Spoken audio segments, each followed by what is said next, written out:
पर YouTube channel medical and nurses सब।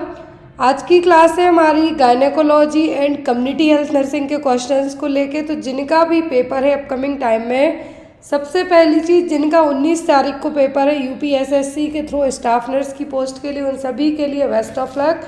आपका पेपर बहुत ही अच्छा जाए। और आफ्टर दैट अपकमिंग जो एग्ज़ाम है, एमपी में पेपर है, राजस्थान में है, एंड साथ ही साथ आपके एमएनएस की वैकेंसी निकली है, उसका आपका एग्ज़ाम होगा रिटर्न सीबीटी बेस्ड टेस्ट। तो सभी एग्ज़ाम में जो क्वेश्चंस हैं, ये क्लासेस हैं, आपके लिए बहुत ही ज़्यादा हेल्पफुल रहने वाली हैं। सेकंड थिंग, जिनका एमपी के लिए पेपर है उनके लिए स्टडी मटेरियल अवेलेबल है, जिसमें आपको बहुत ही चीप प्राइस पे पूरे पेपर्स विद सीरीज़ के अवेलेबल हो जाएंगी। तो आप डायरेक्ट मेरे व्हाट्सएप नंबर पर कांटेक्ट करके उन सीरीज़ को और उन क्वेश्चंस को परचेस कर सकते हैं। दूसरी चीज़, जो भी लोग पेपर दे रहे हैं एमपी के लिए, जो उनका सिलेबस है, जिस सिलेबस को डिवाइड किया गया है, अकॉर्डिंग टू दैट सिलेबस आपको 16 पेपर प्लस जो 13 सीरीज़ हैं वो तो दी ही जाएंगी। साथ ही साथ आपके लिए जो सिलेबस है आपका, उसके अकॉर्डिंग, जैसे आपका ओबीजी में से आना है या फिर आपको ओबीजी की एक सेपरेट सीरीज़ दी जाएगी। और आपका जो चार्ज रहेगा एमपी वालों के लिए हम बात कर रहे हैं, जिसमें आपको एडोलेसेंट हेल्थ, इम्यूनाइजेशन, न्यूट्रिशन, इन सभी के टॉपिक वाइज है जो क्वेश्चंस अवेलेबल हो जाएंगे कल इवनिंग से। अभी जो आपके पेपर्स हैं वो अवेलेबल हैं, लेकिन आपको कल एक नई सीरीज़ इवनिंग में सेम इसी टाइम पे प्रोवाइड की जाएगी, जिसमें 50-50 एमसीक्यूज़ आपके रहेंगे, जिसपे आपको 10 सेक्शन में पूरी सीरीज़ कंप्लीट सीरीज़ रहेगी, जिसका आप प्रिंट आउट ले सकते हैं, जैसा आप स्क्रीन पे देख रहे हैं।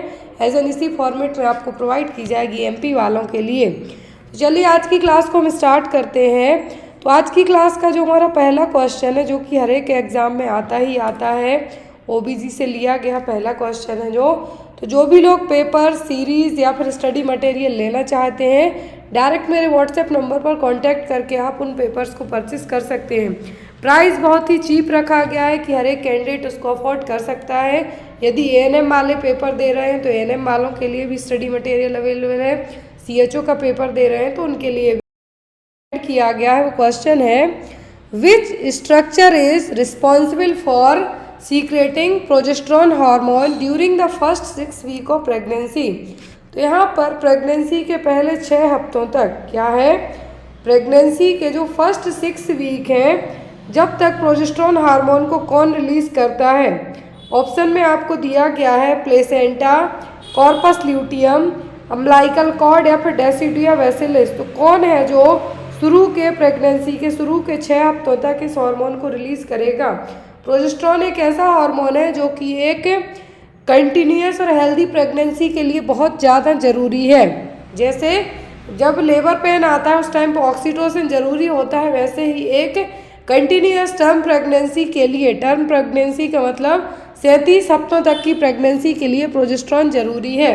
तो शुरू के 6 हफ्तों तक कौन रिलीज करेगा, placenta, corpus luteum, umbilical cord की डेसिडुआ बेसिलस। शुरू के 6 हफ्ते तक तो रिलीज करेगा कॉर्पस ल्यूटियम। कौन, कॉर्पस ल्यूटियम शुरू के 6 हफ्ते तक रिलीज करेगा। कॉर्पस ल्यूटियम क्या है, ओवरी का ही एक पार्ट है। यदि हो सकता है एग्जाम में आपको कॉर्पस ल्यूटियम की जगह यहाँ पे ओवरी आ जाए, ओवरी हो, प्लेसेंटा हो, फर्स्ट 6 वीक पूछें, तब आपको ऐसा नहीं कि कॉर्पस ल्यूटियम नहीं है तो आप प्लेसेंटा को मार्क कर दें। आपको ऐसा बिल्कुल भी नहीं करना है। उस टाइम पे आप ओवरी को मार्क कीजिए, क्योंकि ओवरी का ही कॉर्पस ल्यूटियम है जो शुरू के 6 वीक तक प्रोजेस्टेरोन रिलीज करेगा। After that, after the 6 week of pregnancy, placenta इस हार्मोन को रिलीज करेगा एक हेल्थी प्रेगनेंसी के लिए। तो आपको ये चीज़ बहुत ही अच्छे से याद रखनी है। यदि आफ्टर 6 वीक पूछे, आफ्टर 10 वीक पूछे, तब आपको कहना है क्या, प्लेसेंटा। लेकिन शुरू के 6 हफ्तों तक की बात की जाए तो जो स्ट्रक्चर इस हार्मोन को रिलीज करेगा वो क्या होगी, ओवरी का कॉर्पस ल्यूटियम। अम्बिलिकल कॉर्ड कोई सा भी हार्मोन रिलीज नहीं करती है, ये भी याद रखना है, ना ही डेसिडुआ बेसिलस। प्लेसेंटा है तो प्लेसेंटा क्या है, एक ऐसा ऑर्गन, टेम्पररी ऑर्गन है, यहाँ पे आपको याद रखना है प्लेसेंटा के बारे में। तो प्लेसेंटा क्या है, कनेक्शन है, माँ और बच्चे के बीच में जो कनेक्शन होता है किसके थ्रू होगा, प्लेसेंटा के थ्रू। प्लेसेंटा पूरी गैसेस के एक्सचेंज में, न्यूट्रिशन में हेल्पफुल रहेगा। और यहाँ पे आपको याद रखना है प्लेसेंटा का वजन कितना होता है, 1/6 ऑफ द बेबी वेट। बच्चे के वजन से छठवें हिस्से का क्या है, प्लेसेंटा का वजन रहेगा 1/6 of the baby weight. Term placenta के वजन की हम बात करें, टर्म प्लेसेंटा मतलब 37 वीक के बाद की प्रेगनेंसी के बाद जो प्लेसेंटा का वजन होगा वो कितना होगा, 500 ग्राम। क्लियर, आपको ये चीज़ें याद रखना है। और ये क्या है, एक टेम्प्ररी ऑर्गन है। क्या है, टेम्प्ररी ऑर्गन है। ये चीज़ भी आप दिमाग में रखें अपने, आपके एग्जाम में ये चीज़ें आ सकती हैं। क्लियर, प्लेसेंटा का वजन पूछे तो 1/6 ऑफ द बेबी वेट, या फिर टर्म प्लेसेंटा का पूछें तो 500 ग्राम। और ये क्या है, एक टेम्प्ररी ऑर्गन है जो कि माँ और बच्चे में कनेक्शन का काम करेगा, दोनों के बीच में कनेक्शन का काम कौन करेगा, प्लेसेंटा। अगला क्वेश्चन है यहाँ पे, the hormone that is only produced in the woman during the pregnancy. तो ऐसे हार्मोन आपको बताना है कि जो ओनली प्रेगनेंसी में बस रिलीज होते हैं। Oestrogen, HCG and human placental lactogen, oestrogen, progesterone and oxytocin, या फिर human placental lactogen, HCG, relaxin, या फिर नन ऑफ द अबव। तो ऐसे हार्मोन बताइए आप जो ओनली प्रेगनेंसी में बस रिलीज होते हैं। फर्स्ट में आपको है oestrogen, human chorionic gonadotropin hormone, या फिर ह्यूमन प्लेसेंटल लैक्टोजन हार्मोन। दूसरे में भी एस्ट्रोजन है।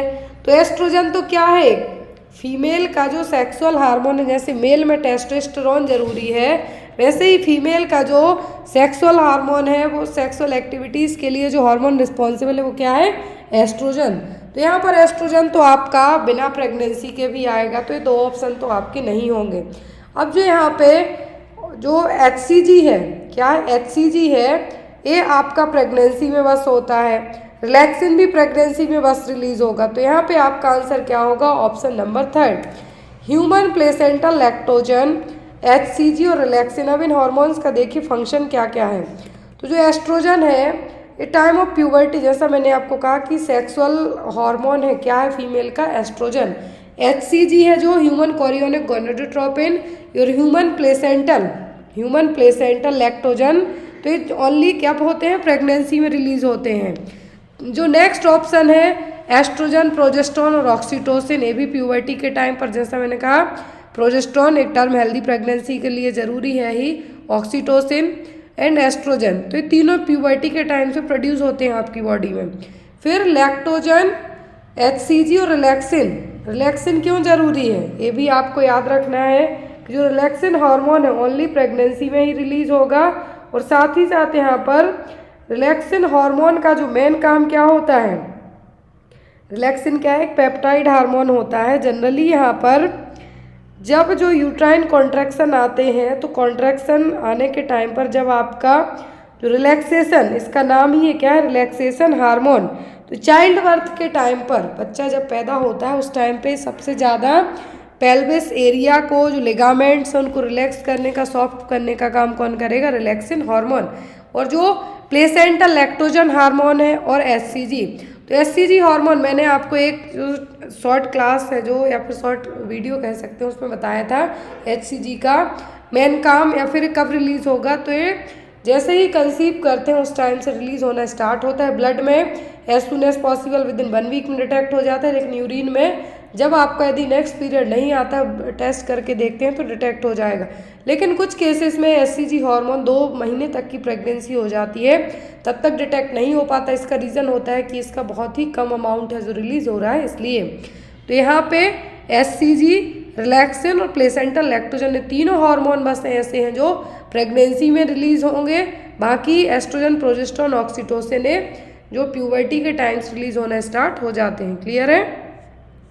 अगला क्वेश्चन है, और उसके पहले जो HCG हार्मोन है यही प्रेगनेंसी में नोजिया वॉमिटिंग का कारण बनता है, जिसको आप क्या कहते हैं, हाइपर एमेसिस ग्रेविडेरम।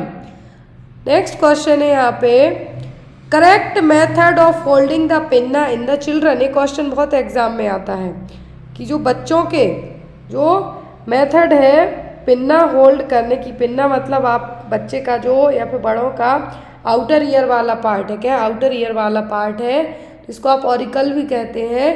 तो सही मेथड क्या है, ऑप्शन में है यहाँ पर upward and backward, downward, backward, backward directly या फिर डाउनवर्ड डायरेक्टली। तो यहाँ पर आपको याद रखना है ऑरिकल, इसको क्या कहते हैं आप, ऑरिकल, ऑरिकुला या फिर पिन्ना। तो यहाँ पर इसमें आपको यदि होल्ड करने का क्या है, होल्ड करने के लिए पूछें किस तरीके से आपको करना है। तो बच्चे में यदि हम बात करें, बच्चे में बात करें हम, यदि 2 साल तक के बच्चे में बात करते हैं या फिर आपको, तो सबसे पहले क्या करना है आपको, बच्चे में यदि 2 साल तक की उम्र के बच्चे में बात की जा रही है तो यहाँ पर आपको पहले बैकवर्ड देन आफ्टर डाउनवर्ड, क्या है, बैकवर्ड और डाउनवर्ड आपको क्या करना है, बच्चे के पिन्ना को होल्ड करना है। अब यहाँ पे जो आपके ऑप्शन है इनमें से कौन सा होगा जो करेक्ट होगा, backward and after that downward. तो यहाँ पर जो आपका ऑप्शन होगा वो क्या होगा, ऑप्शन नंबर बी। यहाँ पर थोड़ा सा सीक्वेंस है जो इसका गलत हो गया है, लेकिन ये क्या होगा सही, पहले आपका बैकवर्ड मतलब पहले पीछे की तरफ खींचना है आपको, एंड देन आफ्टर आपको इसको नीचे की तरफ खींचना है, क्योंकि बच्चों में जो डेवलपमेंट है उतना प्रॉपर नहीं होगा। और बड़ों में बात करें तो पहले ऊपर की तरफ देन नीचे की तरफ। तो यहाँ पे आपको यह जो याद रखना है कि सही सीक्वेंस क्या होगा, पहले backward and then after the downward. बड़ों में एडल्ट में पूछे तो पहले ऊपर की तरफ फिर पीछे की तरफ, ये सीक्वेंस याद रखें, एग्जाम में आता है और ये अप्लाई होता है जनरली 2 से 3 साल तक के बच्चों में। अगला क्वेश्चन है, identify the incorrect pairs among the following. तो यहाँ पे आपको गलत पेयर पहचानना है कि वो कौन सा है, BCG TB intradermal, DPT pertussis subcutaneous, MMR rubella subcutaneous, OPV polio oral. तो यहाँ पे वैक्सीन, उनसे प्रिवेंट होने वाली डिसीज़ और उनके रूट दिए गए हैं। 3 चीज़ें हैं कि जो वैक्सीन का नाम है, फिर किस डिसीज़ को प्रिवेंट करने के लिए दी जा रही है और किस रूट से दी जा रही है। फर्स्ट है आपका BCG बैसिलाई काल्मेटिक यूरिन, जो कि ट्यूबरक्लोसिस को प्रिवेंट करने के लिए दी जाती है, इंट्राडर्मल दी जाती है और at the time of birth दी जाती है बच्चे में। यदि at the time of birth नहीं दे पाते हैं तो 1 ईयर तक की एज में दे सकते हैं। 1 मंथ तक डोज अलग होगा, लेकिन 1 साल की उम्र है तो डोज कितना हो जाएगा, 0.5 ml। अब यहाँ पे सेम रूट से मतलब इंट्राडर्मल ही एक ऐसी वैक्सीन है जो ओनली इंट्राडर्मल दी जाती है। फिर है DPT pertussis subcutaneous, diphtheria pertussis tetanus, इसमें 3 कंबाइंड वैक्सीन होती हैं, डिप्थीरिया पर्ट्यूसिस टिटनस, लेकिन ये सबक्यूटेनियस रूट से नहीं दी जाती है, ये इंट्रामस्कुलर दी जाती है। कहाँ पर, वास्टस लैटरलिस मसल्स में, ये याद रखें आप। MMR रूबेला सबक्यूटेनियस दी जाएगी, OPV पोलियो के लिए दी जाती है जो कि ओरल दी जाने वाली वैक्सीन है। ओरल एक और वैक्सीन दी जाती है, नाम याद रखना है आपको, रोटा वायरस वैक्सीन, जो कि डायरिया को प्रिवेंट करने के लिए दी जाती है, ये भी याद रखें। 5 ड्रॉप्स। ओरल पोलियो की कितनी दी जाती हैं, 2 ड्रॉप्स। ऐसे ही रोटा वायरस की दी जाती हैं कितनी, 5 ड्रॉप्स। ये दी जाती है 6, 10 एंड 14 वीक्स की एज में। रोटा वायरस वैक्सीन 6, 10, 14 वीक की एज में। जब आप पेंटावैलेंट है जो नाउअडेज DPT को पेंटावैलेंट के थ्रू एडमिनिस्टर किया जाता है IM रूट से, इसमें DPT के अलावा हेपेटाइटिस B और हीमोफ्लस इन्फ्लुएंजा टाइप B को इंक्लूड कर दिया गया है। क्लियर। तो यहाँ पर जो इनकरेक्ट पेयर है वो क्या होगा, DPT पर्ट्यूसिस सबक्यूटेनियस, क्योंकि ये इंट्रामस्कुलर रूट से दी जाती है ना कि सबक्यूटेनियस रूट से। नेक्स्ट क्वेश्चन है, the main symptom of choking emergency is. यदि किसी को चोकिंग की कंडीशन होती है, खाना खाते खाते फंस जाए, तो जो यहाँ पर सिम्टम होगा वो क्या होगा, inability to speak, increase respiratory rate, dryness of mouth या फिर अनकॉन्शियसनेस। फर्स्ट और मेन सिम्टम होगा चोकिंग के टाइम पे आपको बोल भी नहीं आएगा। मान लीजिए आप चावल खाते खाते आपके गले में अटक जाए तो आपकी आवाज़ भी नहीं निकलेगी, एक मैंने बेसिक सा एग्जांपल बताया।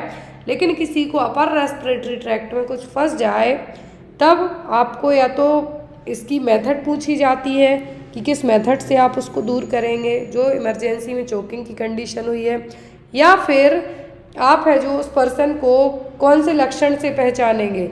अकॉर्डिंग टू दैट ऑप्शन क्या होगा, इनएबिलिटी टू स्पीक, पर्सन है जो बोल नहीं पाएगा। यहाँ पे अब आप मेथड देखिए, अभी जो रिसेंट में पेपर हो रहे हैं उनमें मेथड डायरेक्ट नाम से पूछी जा रही है। इस मेथड को कहा जाता है हेमलिच मैन्यूवर। क्या कहा जाता है, Heimlich manoeuvre. 5 back blow 5 abdominal thrust, इसी नाम से एग्जाम में आती है कि मान लीजिए कोई पर्सन आपके सामने चोकिंग की कंडीशन उसको हो रही है, पर रेस्पिरेटरी ट्रैक्ट में ऑब्स्ट्रक्शन हो रहा है, तो आप उसको कैसे क्लियर करेंगे, 5 बैक ब्लो 5 एब्डोमिनल थ्रस्ट, और इसी मेथड को कहा जाता है Heimlich manoeuvre.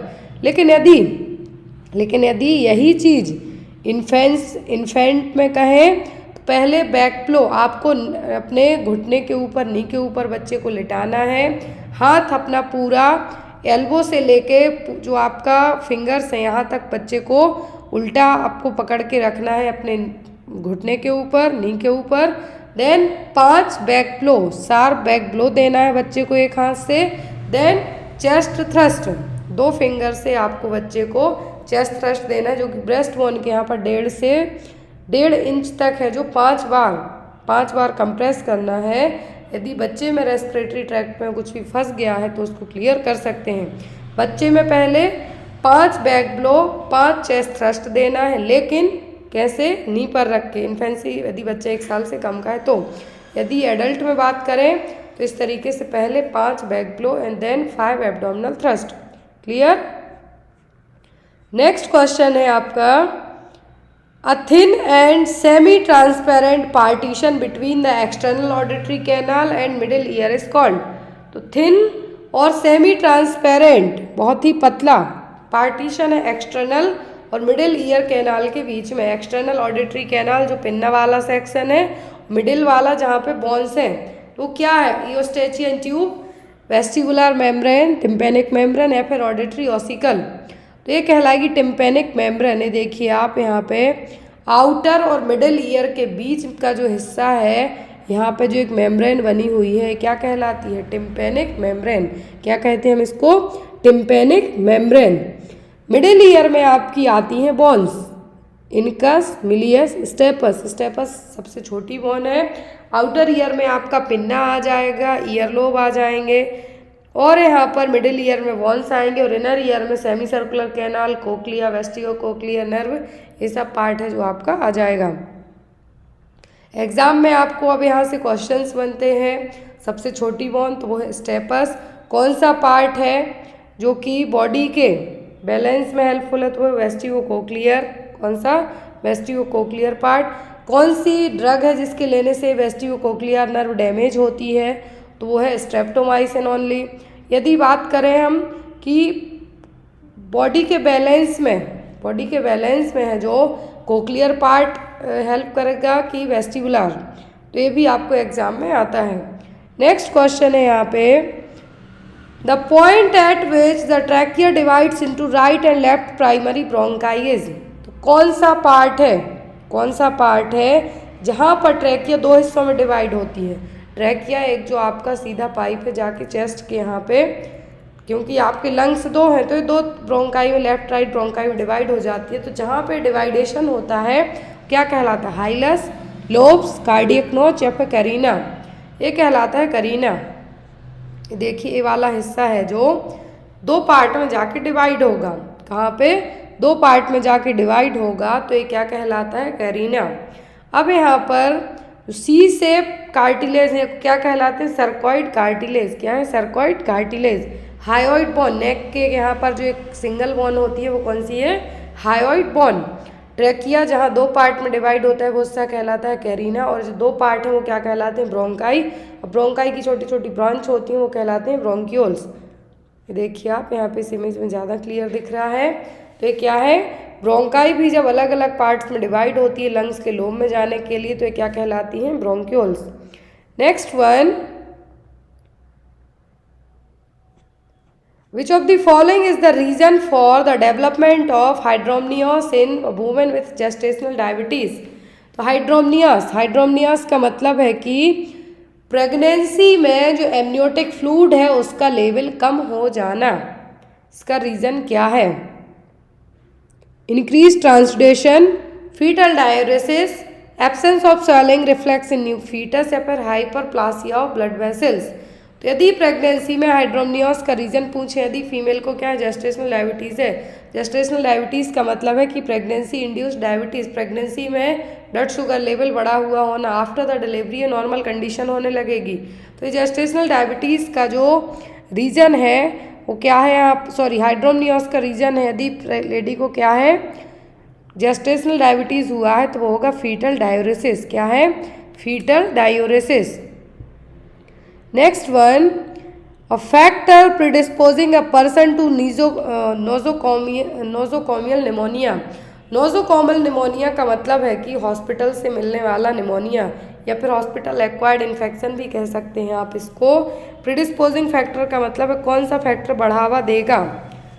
Oropharyngeal colonization due to mouth breathing, endotracheal intubation, use of nasogastric tube या फिर यूज ऑफ H2 एंटागोनिस्ट। क्या होगा नोजोकोमल निमोनिया का कारण? प्रीडिस्पोजिंग फैक्टर मतलब इस चीज़ को बढ़ावा दे रहा है तो वो होगा यहाँ पर एनजी ट्यूब। क्या है? Endotracheal tube intubation, ET intubation के कारण है जो हॉस्पिटल एक्वायर्ड निमोनिया और HAP नाम से जाना जाता है, हो सकता है। यदि मरीज 48 से 72 घंटे, यदि 48 से 72 घंटे तक एडमिट रहा हो और उस टाइम पर यदि उसको ईटी ट्यूब दी गई है तो इसका रीज़न हो सकता है। और पूछे हॉस्पिटल एक्वायर्ड निमोनिया का दूसरा नाम तो है nosocomial pneumonia, sorry nosocomial infection, जो कि हॉस्पिटल से मिलने वाला इन्फेक्शन है। Next one, nutrition, immunization, health checkups and referral services under integrated child development services are applicable to which of the following age group. यहाँ पर क्वेश्चन सीधा सा है कि supplementary nutrition, immunization, health checkup और रेफरल सर्विसेज हैं जो कि ICDS प्रोग्राम के तहत, ICDS स्कीम के तहत किस एज ग्रुप के बच्चों को दी जाती हैं? 12 से 14 साल तक, 8 से 10 साल, 7 से 9 साल या फिर 3 से 6 साल तक के बच्चों में। तो ICDS स्कीम के तहत ये जो सर्विसेज दी जाती हैं वो दी जाती हैं 3 से 6 साल तक के एज ग्रुप के बच्चों में। जो प्री स्कूलर बच्चे होते हैं उनमें, आंगनवाड़ी सेंटर्स में जो बच्चे रजिस्टर होते हैं वो इसी एज ग्रुप के होते हैं। तो यहाँ पे आपका आंसर क्या होगा? 3 से 6 साल तक के बच्चे, गर्भवती महिलाएं, लैक्टेटिंग मदर और नर्सिंग मदर, जो माएँ अपने बच्चों को फीड कराती हैं वो माएँ यहाँ पे इस ICDS प्रोग्राम का हिस्सा रहती हैं। नेक्स्ट क्वेश्चन है यहाँ पर, which of the following is not a content of drug kit A provided eight sub centre. तो यहाँ पर ड्रग किट ए प्रोवाइड की जाती है जो सब सेंटर में, उसमें क्या नहीं होता है? ORS, vitamin A solution, tablet paracetamol या फिर टैबलेट कॉट्रीमैक्सोल। क्या है जो इस किट में नहीं होगा? तो वो होगा पैरासीटामॉल टैबलेट। क्या है?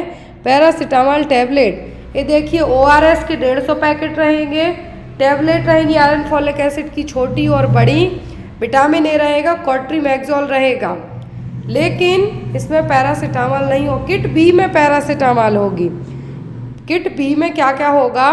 मिथाइल एर्गोमेट्रिन, पैरासीटामॉल, मिथाइल एर्गोमेट्रिन इंजेक्शन और टैबलेट दोनों होंगी, मेवेंडाजोल है जो कि एंटी हेलमिंथिक ड्रग है, डाइक्लोजमाइन होगा, प्रोविडीन होगा, सेट्रिमाइड होगा, कॉटन बैंडेज होंगे और ऑब्जर्वेंट कॉटन होंगे। लेकिन यहाँ पर किट ए और किट बी दोनों सब सेंटर में दी जाती हैं और यहाँ पे आपको एग्जाम में आती हैं। किट के तक है जो आपको ABCD से लेके किट के तक याद रखना है। NHM की ऑफिशियल वेबसाइट पे जाइए और आपको ये पूरी किट के बारे में सभी चीज़ें मिल जाएंगी। अगला क्वेश्चन है यहाँ पर, daily doses of folic acid और pregnant women to prevent neural tube defect in the fetus. तो जो फीटस है उसको यदि आप न्यूरल ट्यूब डिफेक्ट से बचाना चाहते हैं तो फॉलिक एसिड का कितना डोज लेने के लिए कहा जाएगा? 2000 माइक्रोग्राम, 4000 माइक्रोग्राम, 600 माइक्रोग्राम या फिर 800 माइक्रोग्राम। 400, 600, 800 या फिर 200 माइक्रोग्राम। कितना फॉलिक एसिड का डोज देने के लिए कहा जाएगा प्रेग्नेंट वुमेन को? पहली चीज़, folic acid as soon as possible पता चले प्रेगनेंसी कंसीव की है, आप फॉलिक एसिड लेना स्टार्ट कर दें। इसका रीज़न ये है कि सबसे पहले बच्चे की जो न्यूरल ट्यूब बनती है, क्या है, सबसे पहले जो बच्चे की न्यूरल ट्यूब बनती है उसके डेवलपमेंट में फॉलिक एसिड की ज़रूरत बहुत ज़्यादा होती है। उसी की कमी को पूरा करने के लिए आपकी बॉडी में ऑलरेडी फॉलिक एसिड है, लेकिन उतना नहीं जितना जब जो न्यूरल ट्यूब बनती है बच्चे की उसको ज़रूरत है, इसीलिए बाहर से दिया जाता है। और प्रेगनेंसी में न्यूरल ट्यूब डिफेक्ट को प्रिवेंट करने के लिए 400 माइक्रोग्राम्स और 400 mcg डेली फॉलिक एसिड लेने की सलाह दी जाती है और रिकमेंड किया जाता है, ताकि जो बच्चा यूट्रस में है उसको फॉलिक एसिड से न्यूरल ट्यूब डिफेक्ट से बचाया जा सके। लेकिन यदि आपको एक और दिमाग में क्वेश्चन में आता है कि यदि आपने थर्ड ट्राइमेस्टर से फॉलिक एसिड लिया तो क्या ये हेल्पफुल रहेगा? ये आपको हेल्पफुल रहेगा एनीमिया के लिए। किसके लिए? एनीमिया के लिए आयरन और फॉलिक एसिड हेल्पफुल रहेगा। लेकिन बच्चे के लिए, जो बच्चे की न्यूरल ट्यूब के लिए ज़रूरी है, या आप थर्ड ट्राइमेस्टर में लेंगे तो उसके लिए हेल्पफुल नहीं होगा, क्योंकि बच्चे की न्यूरल ट्यूब तुरंत ही बनती है। सबसे पहले जो डेवलपमेंट होता है किसका होता है? न्यूरल ट्यूब का होगा। और न्यूरल ट्यूब के लिए ही एक एंटी स्कैनिंग की जाती है, जो कि 11वें से 14वें वीक में की जाती है। इसका भी मैंने एक शॉर्ट वीडियो अपलोड किया है, तो प्लीज़ जाके चेक कीजिए। न्यूरल ट्यूब डिफेक्ट का पता कैसे चलता है? तो वो चलता है अल्फ़ा फीटोप्रोटीन के लेवल से। किससे? जो एनटीडी न्यूरल ट्यूब डिफेक्ट है यहाँ पर, वो अल्फ़ा फीटोप्रोटीन का लेवल जब ज़्यादा होता है, क्या है? अल्फ़ा फीटोप्रोटीन यदि इसका लेवल क्या है? इंक्रीज्ड है, मतलब बच्चे को न्यूरल ट्यूब डिफेक्ट है, कम है तो डाउन सिंड्रोम है, नॉर्मल है तो कुछ नहीं है। तो ये सभी चीज़ें आपकी बेसिकली किस में आती हैं? यदि बच्चे का एज सून एज जो एंटी स्कैन आप करवाते हैं। एक और आप यहाँ पे देखिए, एक टर्म और आपको आना चाहिए जिसको हम बोलते हैं नचल ट्रांसल्यूसेंसी स्कैनिंग। क्या है? नचल ट्रांसल्यूसेंसी स्कैनिंग। अभी किया कब जाता है? 8 to 14 वीक्स के ड्यूरेशन में, जब आपके 13 वीक, या फिर आप यहाँ पे ये भी कह सकते हैं 13 वीक्स एंड 6 डेज, ये भी आप यहाँ पे इस तरीके से भी काउंट कर सकते हैं। यदि ये चीज़ यहाँ पर है, दैट मीन्स आपको इस टाइम पे एंटी स्कैनिंग कराना है। और इस एंटी स्कैनिंग से आप डाउन सिंड्रोम का पता करने के साथ साथ बच्चे को कुछ क्रोमोसोमल एब्नॉर्मलिटीज डेवलप तो नहीं हो रही, वो सब भी यहाँ पे आपका आ जाएगा। क्लियर? नेक्स्ट क्वेश्चन है आपका, which of the following vaccine is recommended for pregnant women to protect both the mother and the newborn from influenza? तो कौन सी वैक्सीन है बच्चे को प्रिवेंट करेगी इन्फ्लुएंजा से? माँ और नवजात शिशु दोनों को इन्फ्लुएंजा से बचाने के लिए गर्भवती महिलाओं में निम्नलिखित में से कौन सा टीका लगाने की सिफारिश की जाती है? MMR measles mumps rubella, varicella, tetanus diphtheria and pertussis, inactivated influenza vaccine. पहली चीज़, जब बच्चा यूट्रस में हो तो उस टाइम पर माँ के लिए रूबेला वैक्सीन तो कॉन्ट्राइंडिकेट ही रहती है, तो ये MMR नहीं लगेगी। ना ही चिकन पॉक्स वैक्सीन लगेगी जो वेरिसेला के लिए है। DPT लगती है, लेकिन इन्फ्लुएंजा से बचाने का काम ये नहीं करेगी। इन्फ्लुएंजा से जो बचाएगी वो क्या होगी? इनएक्टिवेटेड इन्फ्लुएंजा वैक्सीन, हो जिसको आप कहेंगे फ्लू शॉट। क्या कहेंगे? Flu shot. फ्लू शॉट से जो, और एक चीज़ और आप ध्यान से सुने कि जो एक सिंगल, जो पहले तो इन्फ्लुएंजा की जो वैक्सीन है वो नेज़ल स्प्रे के थ्रू दी जाती थी। किस रूट से दिया जाता था? नेज़ल स्प्रे से, ऐसे ना इनहेलर जैसे दी जाती थी। बट कोविड की भी वैक्सीन आ गई है, लेकिन अभी वो उतनी ज़्यादा यूज़ में नहीं आई है। Next is, which of the following condition is a severe form of high blood pressure that can occur during pregnancy and can be life threatening for both the mother and the baby? निम्नलिखित में से कौन सी स्थिति उच्च रक्तचाप का एक गंभीर रूप है जो गर्भावस्था के दौरान हो सकती है, माँ और बच्चे दोनों के जीवन के लिए खतरा हो सकती है? लाइफ थ्रेटनिंग सिचुएशन कॉज कर सकती है। हाई बीपी की प्रॉब्लम है जो कि माँ को प्रेगनेंसी में हुई है, लेकिन यहाँ पर ये माँ बच्चे दोनों के लिए रिस्की है। Gestational diabetes, pre eclampsia, ectopic pregnancy या फिर प्लेसेंटा है जिसमें माँ और बच्चे दोनों के लिए रिस्की है। वो पहली चीज़ जेस्टेशनल डायबिटीज़, तो जेस्टेशनल डायबिटीज़ जो फर्स्ट ऑप्शन है इसका मतलब होगा प्रेगनेंसी में हाई ब्लड शुगर होना, लेकिन आफ्टर दैट क्या हो जाता है, सबसाइड हो जाता है। In pregnancy high blood sugar. Pre eclampsia क्या है, प्री एक्लेम्सिया में बीपी हाई होगा, प्लस प्रोटीन यूरिया होगा, प्लस ब्लड विजन होगा, प्लस इक्लेम्टिक फिट्स आएंगे जिसको आप कहेंगे कन्वल्जन्स। क्या कहेंगे, कन्वल्जन्स, इसके साइन हो गए। एक्टोपिक प्रेगनेंसी में अदर देन क्या है, अदर देन जो फीटस है, इम्प्लांटेशन जनरली कहाँ पे होता है, यूट्रस में। अदर देन यूट्रस में मोस्टली होते हैं कहाँ पर, फैलोपियन ट्यूब्स में, जिसको आप एक्टोपिक प्रेगनेंसी भी कह सकते हैं। फिर आता है प्लेसेंटा प्रीविया। तो प्लेसेंटा प्रीविया में प्लेसेंटा कहाँ पर रहेगा, लोअर सेगमेंट में। कहाँ पर, लोअर सेगमेंट में, सर्विक्स का जो लोअर सेगमेंट है वहाँ पर। तो यहाँ पर इसके क्या है टर्म्स है, यदि जेस्टेशनल डायबिटीज़ है तो वो क्या है, प्रेगनेंसी में हाई ब्लड शुगर का लेवल है।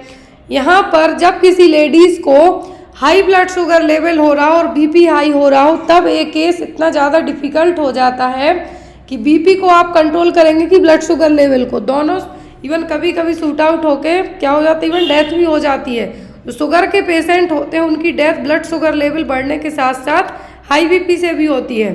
फिर आता है एक्टोपिक प्रेगनेंसी। तो एक्टोपिक प्रेगनेंसी में जो नॉर्मली इम्प्लांटेशन यूट्रस में होता है आफ्टर फर्टिलाइजेशन, फैलोपियन ट्यूब के एम्पुला पार्ट में हो गया। फिर यहाँ पर एक्टोपिक प्रेगनेंसी में लेकिन क्या होगा, अदर देन यूट्रस, मतलब कब मोस्टली होती है 70% फैलोपियन ट्यूब में। कभी कभी सर्विक्स के यहाँ पे भी इम्प्लांटेशन हो जाता है, कभी कभी एम्पुला के यहाँ पे भी हो जाएगा। तो ये सब क्या है, एक्टोपिक प्रेगनेंसी। प्लेसेंटा प्रीविया में जनरली यूट्रस का जो अपर पार्ट है वहाँ पर क्या रहेगा, प्लेसेंटा अटैच होता है। लेकिन जब ये सर्विक्स का यूट्रस का जो लोअर पार्ट है जिसको आप सर्विक्स कहते हैं, तो जिसको लोअर सेगमेंट भी कह सकते हैं, यहाँ पे प्लेसेंटा आके क्या करेगा, पूरा सर्वाइकल उसको कवर कर जाएगा, तो वो प्लेसेंटा प्रीविया। अब यहाँ पे क्वेश्चन में कहा है कि हाई बीपी है प्रेगनेंसी में जो कि माँ बच्चे दोनों के लिए रिस्की है, तो वो हाई बीपी यहाँ पर होगा प्री एक्लेम्सिया। क्या होगा, प्री एक्लेम्सिया। और यहाँ पर प्री एक्लेम्सिया में प्री एक्लेम्सिया में कन्वर्जन्स नहीं आते हैं, ये आपके आते हैं एक्लेम्सिया में। कब, एक्लेम्सिया में। तो यहाँ पर एक्लेम्सिया में आपको कन्वर्जन्स आना स्टार्ट हो जाते हैं, लेकिन यहाँ पर प्री एक्लेम्सिया में कन्वर्जन्स नहीं आते। सभी चीज़ें सेम रहेंगी, ओनली कन्वर्जन्स को छोड़कर, जिसको आप एक्लेम्टिक फिट्स भी कह सकते हैं। और ये सबसे ज़्यादा हाई रिस्क प्रेगनेंसी में कंसीडर की जाती है, इवन जेस्टेशनल डायबिटीज़ से भी ज़्यादा। Next is, what is the recommended position for sleeping during pregnancy to reduce the risk of stillbirth. मृत शिशु के जन्म के जोखिम को करने के लिए गर्भावस्था के दौरान सोने की अनुशंसित स्थिति क्या है। तो माँ के वो सोने के लिए सलाह दी जाती है, कौन सी सलाह दी जाती है,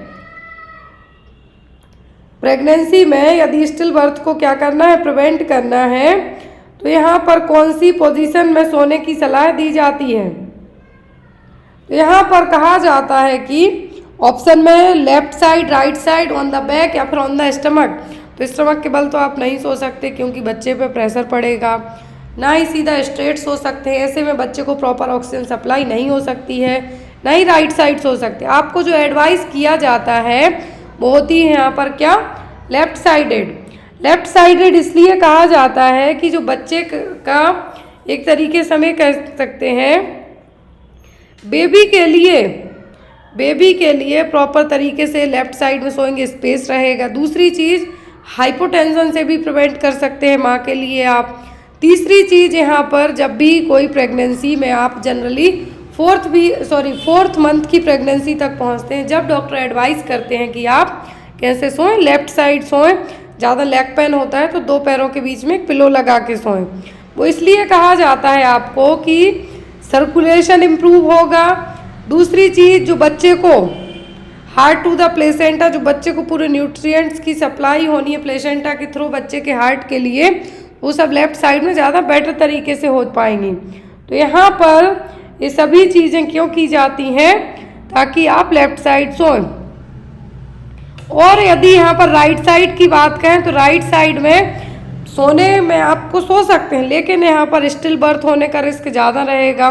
दूसरी चीज़, फीटल ग्रोथ नहीं हो पाएगी, फीटल ग्रोथ नहीं होगी, बच्चा लो बर्थ वेट पैदा होगा। तो इन सभी चीज़ों को प्रिवेंट करने के लिए तो यहाँ पर क्या है आपका answer, on the left side. Next is, what is the reason behind to given stool softener after vaginal delivery of women.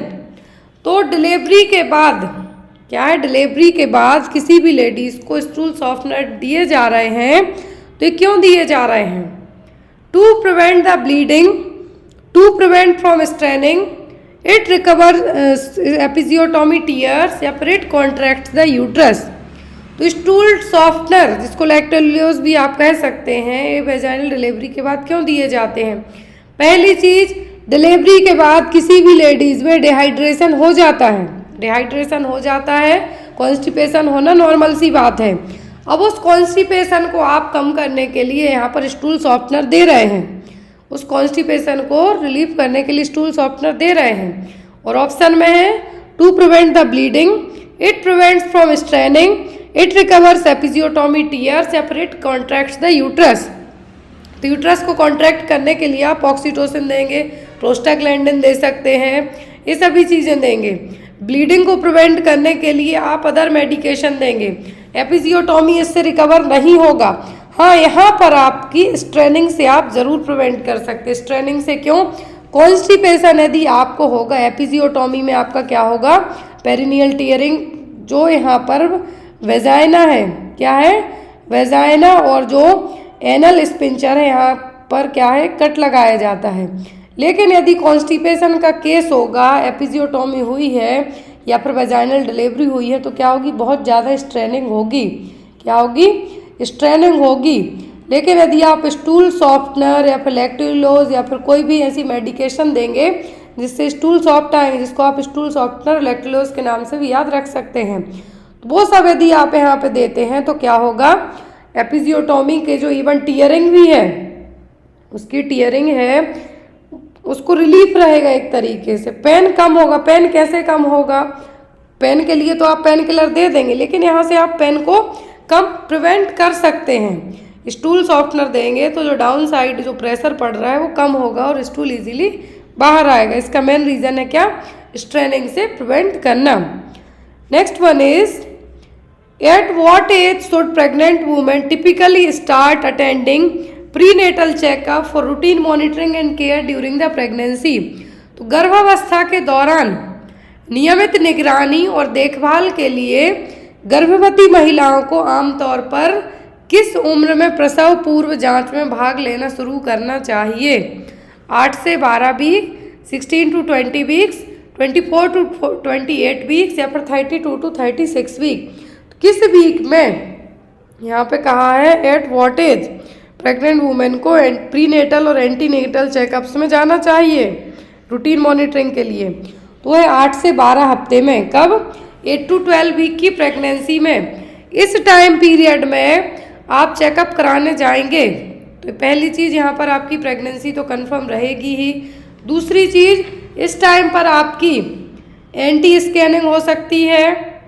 Anti scanning का मतलब है नचल ट्रांसलेंस, जो हमने स्टार्टिंग में पढ़ा, वो स्कैनिंग करके पता कर सकते हैं कि आपके बच्चे का प्रॉपर डेवलपमेंट हो रहा है या नहीं, उसमें कुछ कंजेनाइटल डिफेक्ट वगैरह तो नहीं है, आपके लिए तो जेस्टेशनल डायबिटीज़ डेवलप नहीं हो रहा है, आपको हाई बीपी की प्रॉब्लम तो नहीं हो रही है।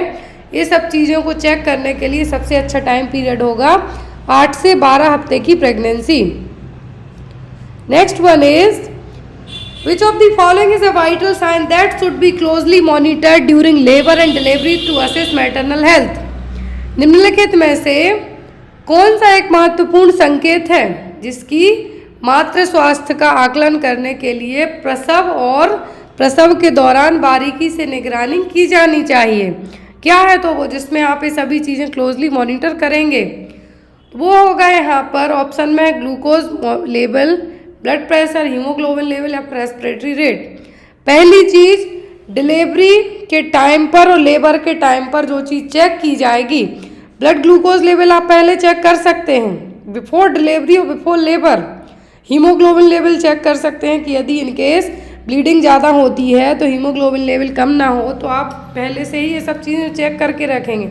रेस्पिरेटरी रेट आप वहीं चेक कर सकते हैं, लेकिन सबसे ज़्यादा आपको क्लोजली मॉनिटर करना है वो है बीपी, ब्लड प्रेशर, कि ये प्रेगनेंसी में ड्यूरिंग द लेबर और डिलीवरी के टाइम पर फ्लक्चुएट ना हो। क्या हो? फ्लक्चुएट ना हो, मतलब कि ड्रॉप ना हो, बहुत कम ना हो और हाई ना जाए। हाई जाता है माँ को फिट्स आने के चांसेस रहेंगे, लो जाता है तो माँ प्रॉपर तरीके से ना तो पुश कर पाएगी और लो जाएगा तो बच्चे की डेथ होने के चांसेस भी ज़्यादा रहेंगे। तो यहाँ पर सबसे पहले आप क्या चेक करेंगे? BP, blood pressure.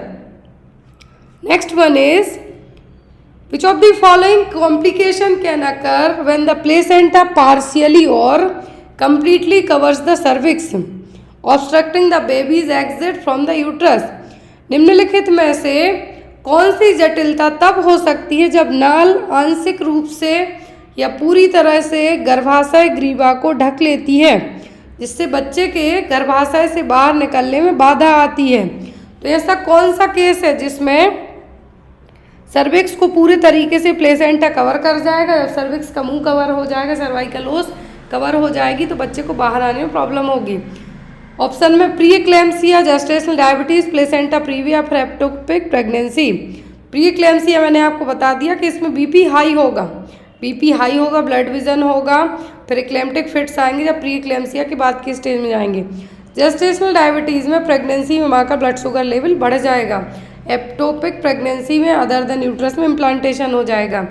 अब बचता है प्लेसेंटा प्रीविया। प्री मतलब पहले, मतलब जनरली प्रीविया का मतलब होता है पहले।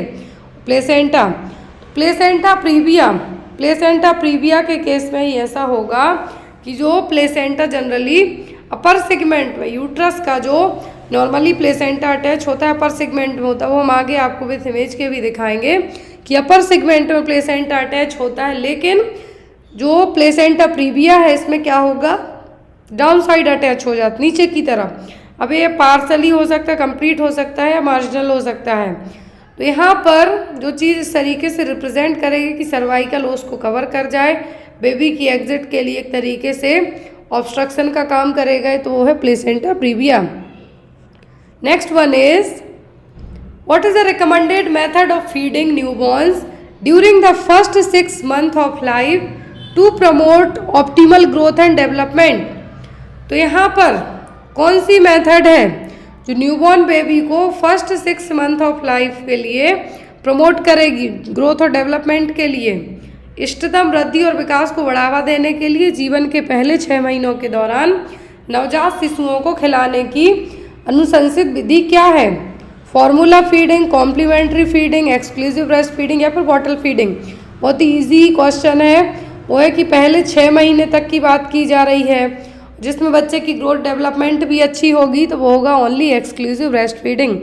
इस मतलब एक्सक्लूसिव ब्रेस्ट फीडिंग का मतलब होता है ओनली ब्रेस्ट मिल्क। क्या है? ओनली ब्रेस्ट मिल्क, इसके अलावा कुछ भी नहीं। कॉम्प्लीमेंट्री फीडिंग का मतलब है 6 month का जब बच्चा हो जाए, आफ्टर 6 month ऑफ एज, यहाँ पर आप बच्चे को कुछ फूड खिलाना स्टार्ट कर सकते हैं। सॉलिड भी हो सकता है और सेमी सॉलिड फूड्स। तो ये होगा आपका complementary feeding. Clear? Next one is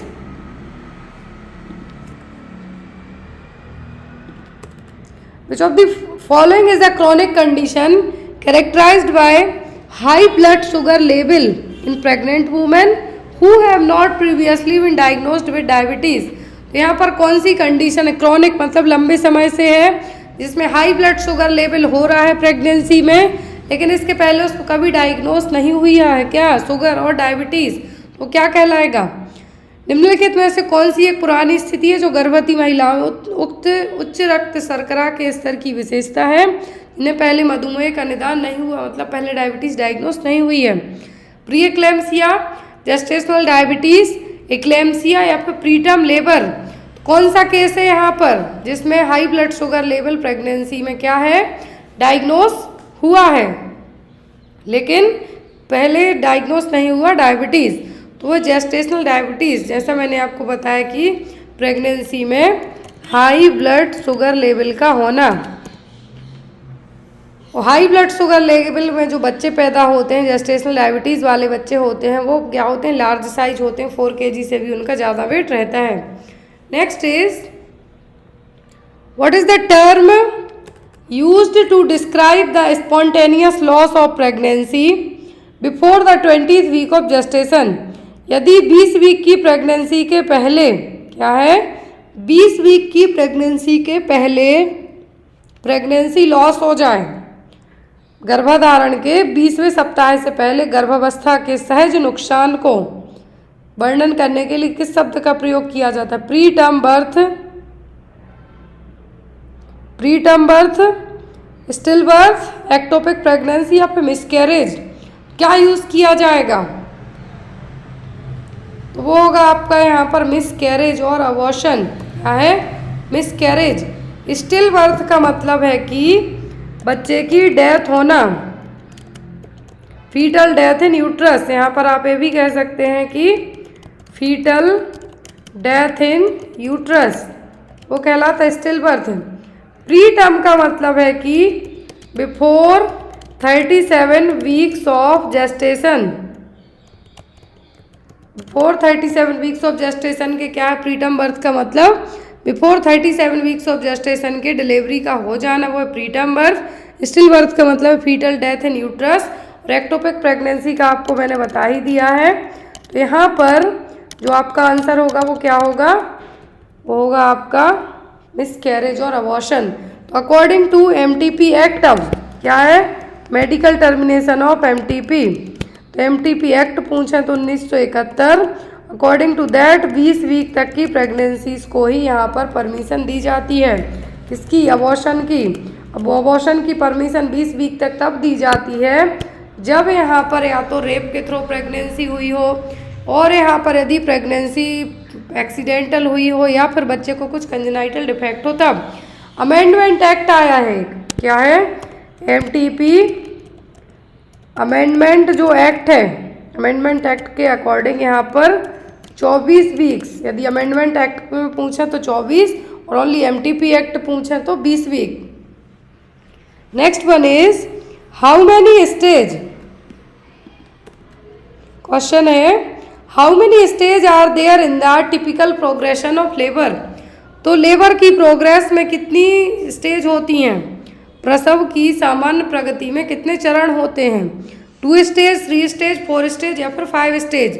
तो टिपिकली प्रोग्रेशन ऑफ लेबर में कितनी स्टेज होती हैं? Total 4 stage. कितनी? Total 4 stage. पहली डायलेटेशन, दूसरी बेबी एक्सपल्सन, तीसरी प्लेसेंटल एक्सपल्सन, और चौथी कौन सी? ऑब्जर्वेशनरी स्टेज। तो यहाँ पर कितनी होती हैं? 4 स्टेज होती हैं टोटल, तो आपका आंसर होगा 4 stage. Next one is during which stage of labour does the cervix dilate and efface allowing the baby to move into the birth canal होती हैं अकॉर्डिंग टू दैट। तो यहाँ पे पूछा कि कौन सी स्टेज में सर्विक्स डायलेट होगी, फैलाव होगा, इफासमेंट होगा, और यहाँ पर बर्थ कैनाल का क्या है, मुंह ओपन होगा जिससे बेबी बाहर आ सके। First, second, third, fourth. तो स्टेज कहलाती है सर्वाइकल डायलेटेशन स्टेज। वो कौन सी कहलाती है? First stage of labour. कौन सी? फर्स्ट स्टेज ऑफ लेबर, जिसको आप कह सकते हैं सर्वाइकल स्टेज। दूसरी कहलाती है फीटल एक्सपल्सन। क्या है? Fetal expulsion stage. तीसरी कहलाती है आपकी प्लेसेंटल एक्सपल्सन, और प्लेसेंटा का बाहर आना। जो चौथी है इसको कहते हैं ओनली ऑब्जर्वेशन स्टेज। क्या है? Observation stage. तो यहाँ पर क्या हो गई? 4 स्टेज हो गई। तो सर्विक्स डायलेट के लिए पूछे आपसे तो आपको क्या कहना है? सर्वाइकल डायलिटेशन की स्टेज कौन सी है? वो है आपकी फर्स्ट स्टेज, सेकंड बेबी के बाहर आने वाली स्टेज, तीसरी प्लेसेंटा। और यहाँ पर फर्स्ट स्टेज में 0 से 10 सेंटीमीटर तक सर्विक्स डायलेट होती है। कितना? 0 to 10 सेंटीमीटर तक जो कार्डिनल मूवमेंट है लेबर के, वो भी फर्स्ट स्टेज में होंगे। सेकंड स्टेज में बेबी बाहर आता है और इसी स्टेज में क्राउनिंग देखने को मिलती है। क्या? क्राउनिंग। तीसरी स्टेज में प्लेसेंटा बाहर आता है। यदि प्लेसेंटा 30 मिनट तक बेबी के बाहर आने के बाद 30 मिनट तक बाहर नहीं आया, तब मैनुअली फंडल मसाज की जाती है। और यदि ऐसे में भी नहीं आया, तब यहाँ पर इस चीज़ को कंसीडर किया जाता है क्या? Retained placenta. या फिर प्लेसेंटा कुछ बाहर आ गया, कुछ अंदर रह गया, तब भी उसको क्या कहेंगे? Retained placenta. Next is what is the main characteristics of second stage of labour. तो यहाँ पर सेकंड स्टेज ऑफ लेबर के कैरेक्टर क्या है, मुख्य विशेषताएं? प्रसव के दूसरे चरण की मुख्य विशेषता क्या है? Full cervical dilatation 10 centimetres, onset of regular contractions, delivery of baby after delivery of the placenta. बहुत ही इजी क्वेश्चन है, तो वो होगा आपका डिलीवरी ऑफ द बेबी। क्या है delivery of the baby? Second stage पूछा। इसका थर्ड पूछते तो कहते delivery of placenta. Full dilatation first, onset of regular contraction, ये भी आपके फर्स्ट स्टेज में ही आएंगे। और ये ट्रू लेबर पेन के साइन है। Next is which stage of labour involve the delivery of placenta in membrane. तो कौन सी स्टेज में लेबर की, कौन सी स्टेज में क्या होगा? यहाँ पर प्लेसेंटा और मेम्ब्रेन दोनों की डिलीवरी होगी। First, second, third, fourth. तो ये होगा तीसरी स्टेज में। कब? तीसरी स्टेज में प्लेसेंटल एक्सपल्सन के। क्या है? प्लेसेंटल एक्सपल्सन के यहाँ पर साइन पूछे जाते हैं। क्या है? साइन पूछे जाते हैं कि क्या देखने को मिले। ये जो क्लासिकल साइन होता है ब्लड बहुत ज़्यादा फास्ट, जो गस ऑफ वेजाइनल ब्लड, मतलब वेजाइना के यहाँ पे बहुत ज़्यादा ब्लड आ जाएगा। दूसरी चीज़ यूट्रस है जो ऊपर की तरफ जाएगी और एक ग्लोबुलर शेप में हो जाएगी। कौन सी? ग्लोबुलर शेप में। Umbilical cord lengthening outside the vagina. तीसरा है यहाँ पर कि जब आप लोअर सेगमेंट को क्या करेंगे? प्रेस करेंगे यूट्रस के, तब भी कॉर्ड रिट्रैक्ट नहीं होगी। तो ये सब किसके क्लासिकल साइन है? प्लेसेंटल सेपरेशन और एक्सपल्सन के। Next is what is the medical term used to describe the thinning out of the cervix during the labour. Labour के दौरान, प्रसव के दौरान गर्भाशय ग्रीवा के पतले होने का वर्णन करने के लिए किस चिकित्सीय शब्द का उपयोग किया जाता है? Thinning out of the cervix during the labour. Thinning out of the cervix क्या टर्म यूज करेंगे? Cervical effacement, cervical dilatation, cervical presentation या फिर सर्वाइकल एंगेजमेंट। तो यहाँ पर thinning out of the cervix ये टर्म कहलाता है सर्वाइकल इफासमेंट। क्या है? सर्वाइकल इफासमेंट मतलब बच्चे का जब हेड एंगेज्ड होता है उसके बाद धीरे धीरे फैलाव देखने को मिलेगा। किसमें? सर्विक्स में। वो चीज़ कहलाती है इफासमेंट। क्या है? इफासमेंट। तो इसको आप क्या कहेंगे? Cervical effacement. Next one is which stage of labour is often referred to as the rest and recovery period immediately following the child birth. बच्चे के डिलीवर होने के तुरंत बाद, immediately after the child birth, rest and recovery period कौन सी stage कहलाएगी labour की? प्रसव के किस चरण को अक्सर बच्चे के जन्म के तुरंत बाद आराम और पुनः प्राप्ति अवधि के रूप में जाना जाता है? फर्स्ट स्टेज, सेकेंड, थर्ड या फिर fourth stage? Rest and recovery वाला पीरियड कहलाता है कौन सा? Fourth stage of labour. कौन सा? चौथी स्टेज है जो लेबर की, वो कहलाएगी, जिसको आप ऑब्जर्वेशनरी स्टेज और रेस्ट एंड रिकवरी पीरियड के नाम से भी जान सकते हैं। Next is at what point labour is amniotic sac typically ruptured releasing the amniotic fluid. प्रसव के दौरान किस बिंदु पर एमनियोटिक थैली आमतौर पर फट जाती है जिससे एमनियोटिक द्रव निकलना लगता है? In the first stage during active labour, in the second stage during pushing now, in the third stage during placental delivery. It can happen at any point during the labour. पहली चीज़ जो amniotic sac है, जिसको आप amniotic sac कहते हैं, इसमें amniotic fluid भरा रहेगा। अब यहाँ पर दो केसेस होते हैं। आप जब हॉस्पिटल इनकेस आपने लेबर वार्ड में ड्यूटी लगी हो तो आपको पता होगा कि कुछ लेडीज़ कंप्लेन करती हुई आती हैं कि उनका फ्लूइड लीक होना स्टार्ट हो गया है। तब यहाँ पर फ्लूइड लीक होने का मतलब फ्लूइड लीक हो रहा है, वो हो सकता है कि आपको कभी कभी यूरिन भी पास हो जाती है क्योंकि प्रेशर इतना ज़्यादा है ब्लैडर पे। दूसरी चीज़, जो एक प्लग बन जाता है प्रेगनेंसी के टाइम पर, यूट्रस से बच्चा बाहर ना निकले, इसीलिए सर्वाइकल कैप और सर्विक्स के यहाँ पे एक प्लग का फॉर्मेशन होता है म्यूकस के थ्रू। वो भी जैसे जैसे डायलिटेशन होगा, बेबी नीचे की तरफ पुश करता है, तो ये क्या होगा, धीरे धीरे उसमें से कभी कभी ब्लड आना स्टार्ट हो जाता है। वो प्लग है जो खुलेगा, एक तरीके से हम कहेंगे मुंह ओपन करने के लिए वो बाहर आता है, तो उसको भी एमनियोटिक फ्लूइड समझ लेते हैं, बट ऐसा नहीं होता है। तो एमनियोटिक्स जब सैक रप्चर होगा तो जो अचानक से मान लीजिए किसी भी मटके को फोड़ेंगे तो एक एक दो दो बूंद पानी नहीं आएगा, पूरे में फैल जाएगा। सेम एज चाहे बलून में आप कोई बलून ले लीजिए, बलून ज़्यादा बेटर रहेगा, बलून में आप होल करेंगे किसी भी पिन से तो फट जाएगा। ऐसे ही एमनियोटिक सैक रहेगा तो अचानक से यदि फटेगा, क्या है, अचानक से यदि फटेगा तो जो एमनियोटिक फ्लूइड रिलीज होगा तो कैसा होगा, ड्यूरिंग द लेबर के टाइम पर ही। इनकेस मान लीजिए एमनियोटिक सैक आपका आपने लेबर इंड्यूस की उस टाइम पर नहीं हुआ, तो इंटरनल एग्जामिनेशन के टाइम पे डॉक्टर को लगता है कि फीटल हेड इंगेज्ड होते आ रहा है, तब भी इंटरनल एग्जामिनेशन करके भी उस एमनियोटिक सैक को क्या कर दिया जाता है, रप्चर कर दिया जाता है। उसको आप क्या कहेंगे, आर्टिफिशियल रप्चर ऑफ मेम्ब्रेन। क्या है, आर्टिफिशियल रप्चर ऑफ मेम्ब्रेन। लेकिन यदि ये टाइम के पहले, तो आप क्या कहेंगे, प्री टर्म। क्या है, प्री टर्म, एक टर्म यूज लग जाए, प्री टर्म वर्ड यूज हो जाएगा आपका। फिर यहाँ पर आपका इनकेस जो मेम्ब्रेन रप्चर हो गई, मान लीजिए कि लेबर रूम के पहुँचने के पहले ही एमनियोटिक सैक फट गया, रप्चर हो गया, फ्लूइड बाहर आ गया, तब आप क्या करेंगे। ऐसे केस में डॉक्टर वेजाइनल डिलीवरी के लिए ज़्यादा टाइम तक वेट एंड वॉच नहीं करते हैं, as soon as possible emergency में LSCS करके बच्चे को बाहर निकाल देते, क्योंकि इस फ्लूइड में बच्चा क्या है, सेफ रहता है। यदि अब इस एमनियोटिक फ्लूइड के बिना बच्चा ज़्यादा देर तक अंदर रहा तो उसको इन्फेक्शन होने के चांसेस बढ़ जाएंगे, यूट्रस में भी इन्फेक्शन हो सकता है, तो इसलिए बच्चे को क्या किया जाता है, तो बाहर निकाला जाता है। आई होप आपको ये छोटे छोटे टर्म समझ में आए हो। Next one is, during which stage of labour does the baby rotate to an anterior position facing the mother's back to facilitate easier passage through the birth canal. प्रसव के किस चरण के दौरान शिशु जन्म नहर के माध्यम से आसान मार्ग की सुविधा के लिए माँ की पीठ की ओर मुंह करके पूर्व काल की स्थिति में घूमता है। फर्स्ट, सेकंड, थर्ड, या it can happen at any point during the labour. तो यहाँ पे कहा है कि बेबी रोटेशन होने का काम एंटीरियर पोजीशन में, रोटेट होने का काम है जो एंटीरियर पोजीशन माँ के बैक से और बर्थ कैनाल में इजीली बाहर आ जाए, तो ये किसी भी स्टेज में कर सकता है।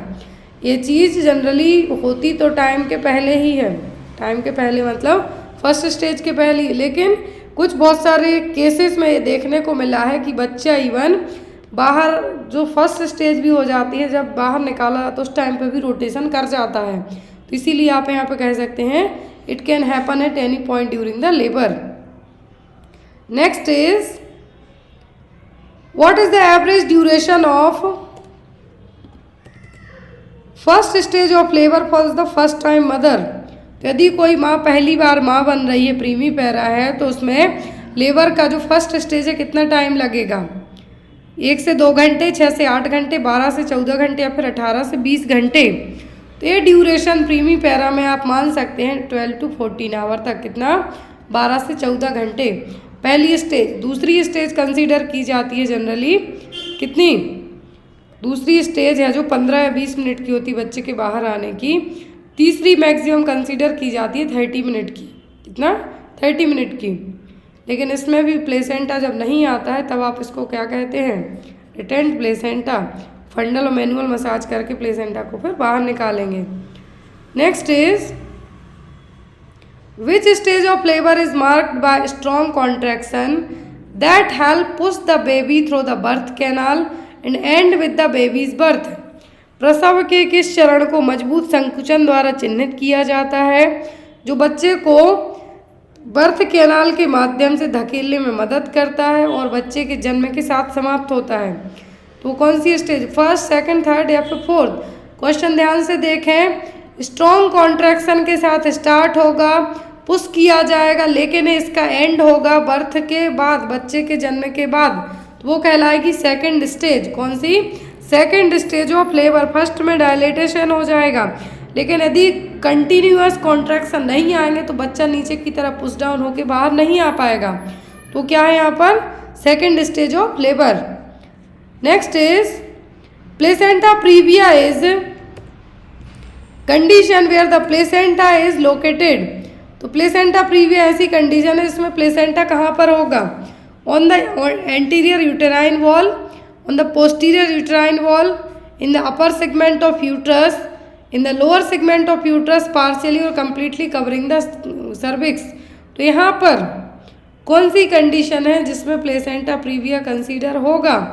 जब यहाँ पर प्लेसेंटा लोअर सेगमेंट में अटैच हो जाए, पार्शियली भी और कंप्लीटली, जो कि सर्विक्स को कवर कर जाए, तो वो कहलाएगा आपका क्या? Placenta previa. कौन सा? Placenta praevia. Next is most common symptom of placenta previa. तो प्लेसेंटा प्रीविया के कॉमन सिम्टम क्या हैं? Severe abdominal pain, vaginal bleeding usually painless, severe headache and visual disturbances, या फिर decreased fetal movement. Placenta praevia के जो common symptoms हैं उनमें से एक होता है classical vaginal bleeding but without the pain, मतलब पेनलेस। पेनलेस वेजाइनल ब्लीडिंग भी कह सकते हैं।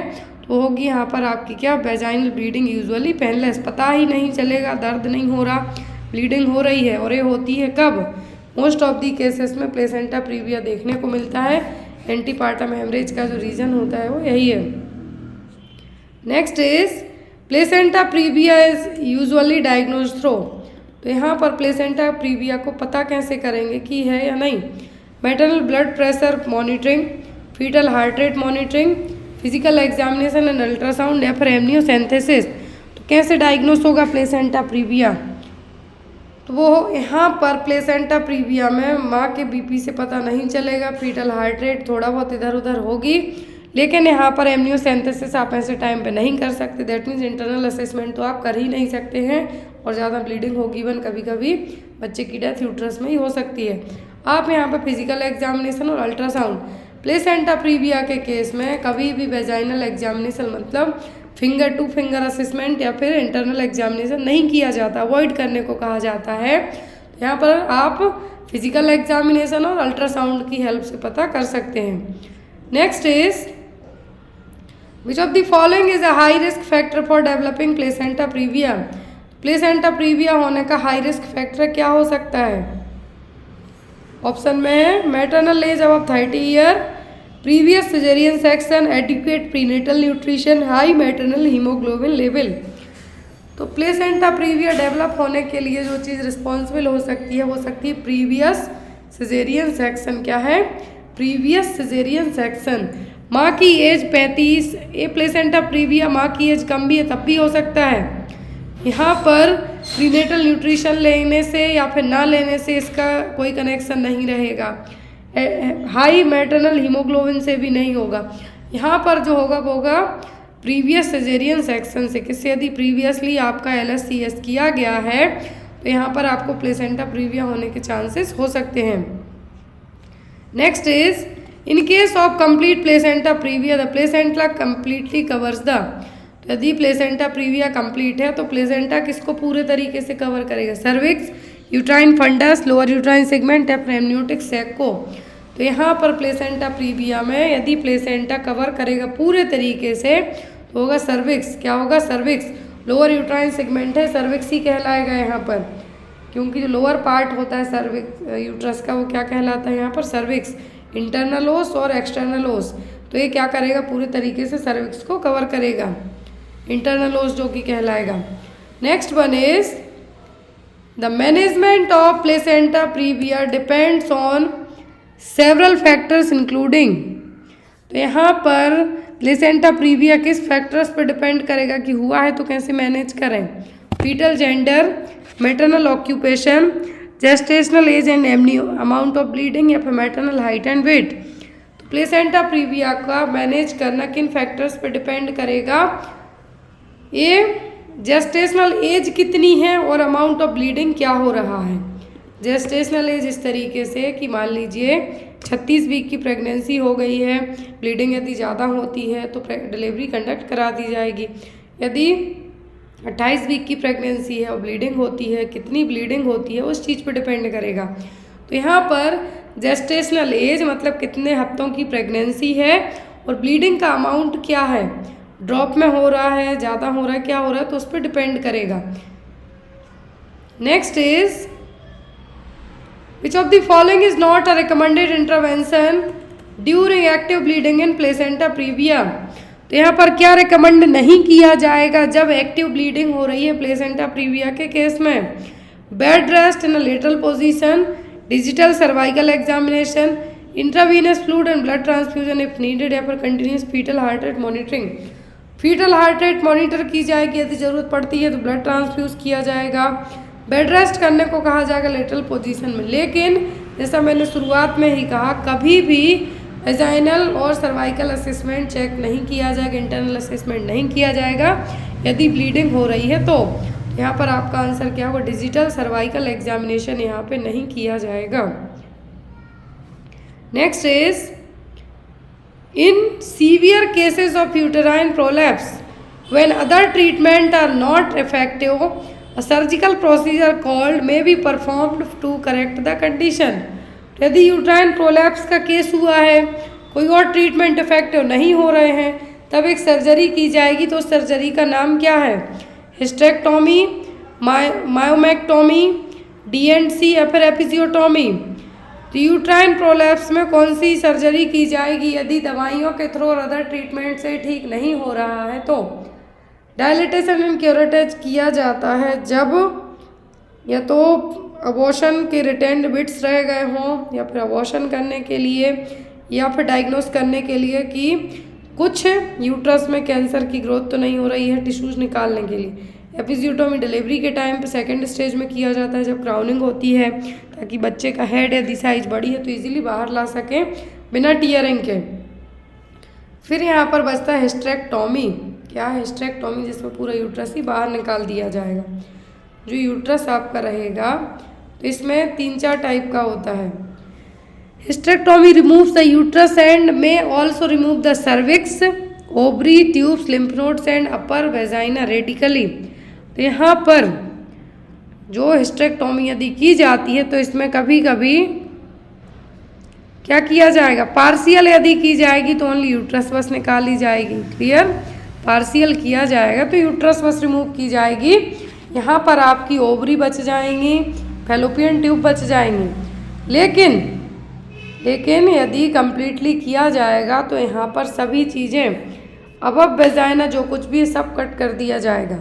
बाइलेटरल किया जाता है तो कभी कभी एक साइड की ओवरी को बचा दिया जाता है, फैलोपियन ट्यूब एक साइड की बच जाएगी। तो यहाँ पर क्या है, हिस्टेरेक्टोमी मतलब रिमूवल ऑफ द यूट्रस। पर in cases of major placenta previa with significant bleeding and fetal compromises, the most appropriate mode of delivery is usually।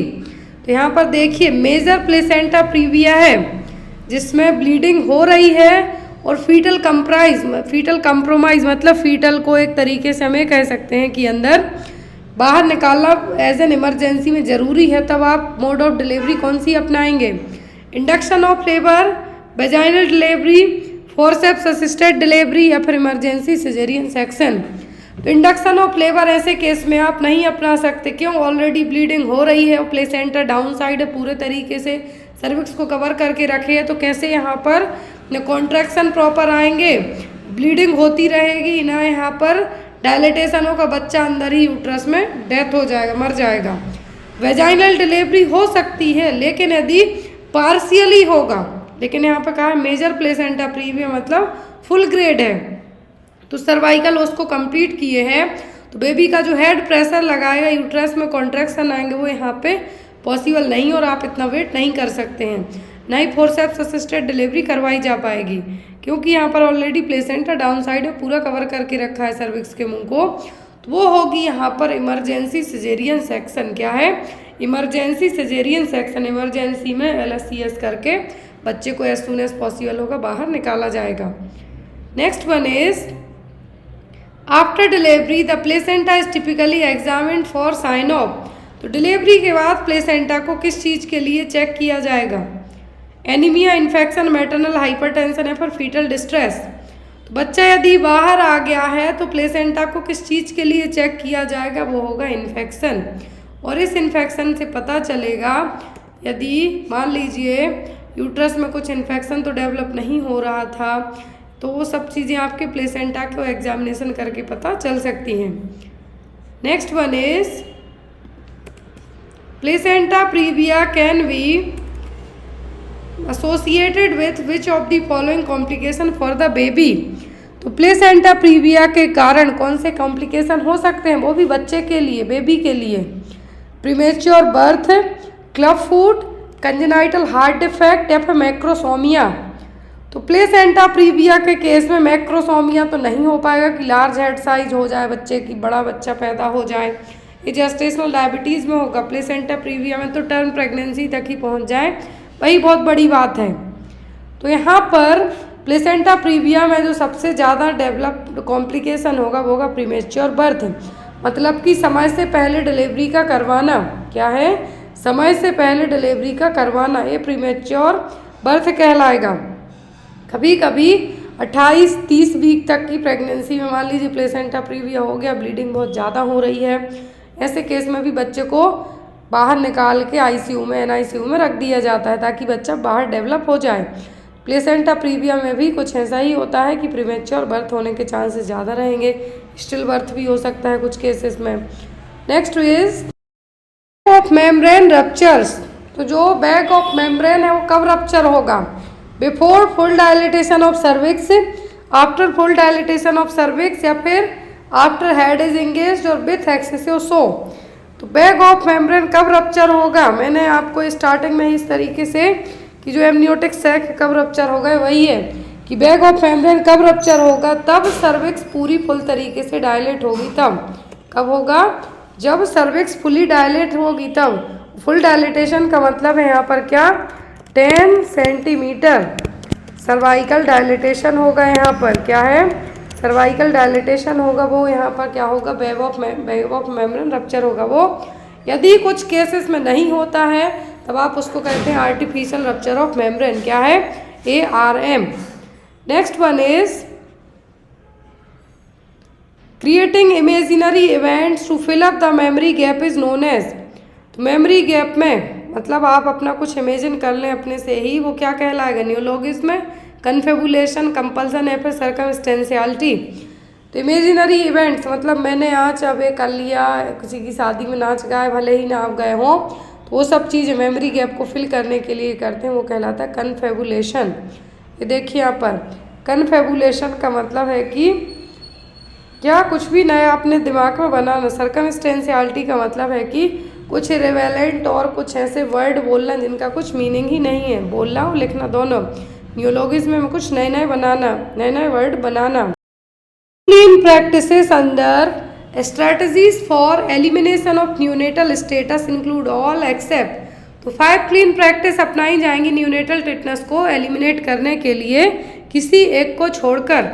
Clean surface of delivery, clean hand of the attendant, new blade for cord cutting या फिर clean the airway. तो 5 clean practice हैं। क्या हैं? 5 clean practice हैं neonatal tetanus को eliminate करने के लिए, लेकिन क्लीन एयरवे को छोड़कर। जो 5 क्लीन चेन आपने पढ़ी है, देखिए WHO की जो 5 क्लीन चेन्स है। क्लीन अटेंडेंट्स हैंड, जो डिलीवरी अटेंड कर रहा है उसके हाथ क्लीन होना चाहिए। डिलीवरी सरफेस क्लीन होना चाहिए। जो कॉर्ड कट करते हैं वो इंस्ट्रूमेंट, जो रेजर ब्लेड और जो क्लैंप है वो क्लीन होना चाहिए। जो क्लीन स्ट्रिंग है कॉर्ड टाई के लिए वो भी होना चाहिए। और जिस कपड़े में आप माँ बच्चे को लपेटते हैं वो भी क्लीन होना चाहिए। तो ये क्या है? 5 क्लीन चेन हो गई अकॉर्डिंग टू WHO के। नेक्स्ट पर Bitot's spot is the characteristics features of which deficiency.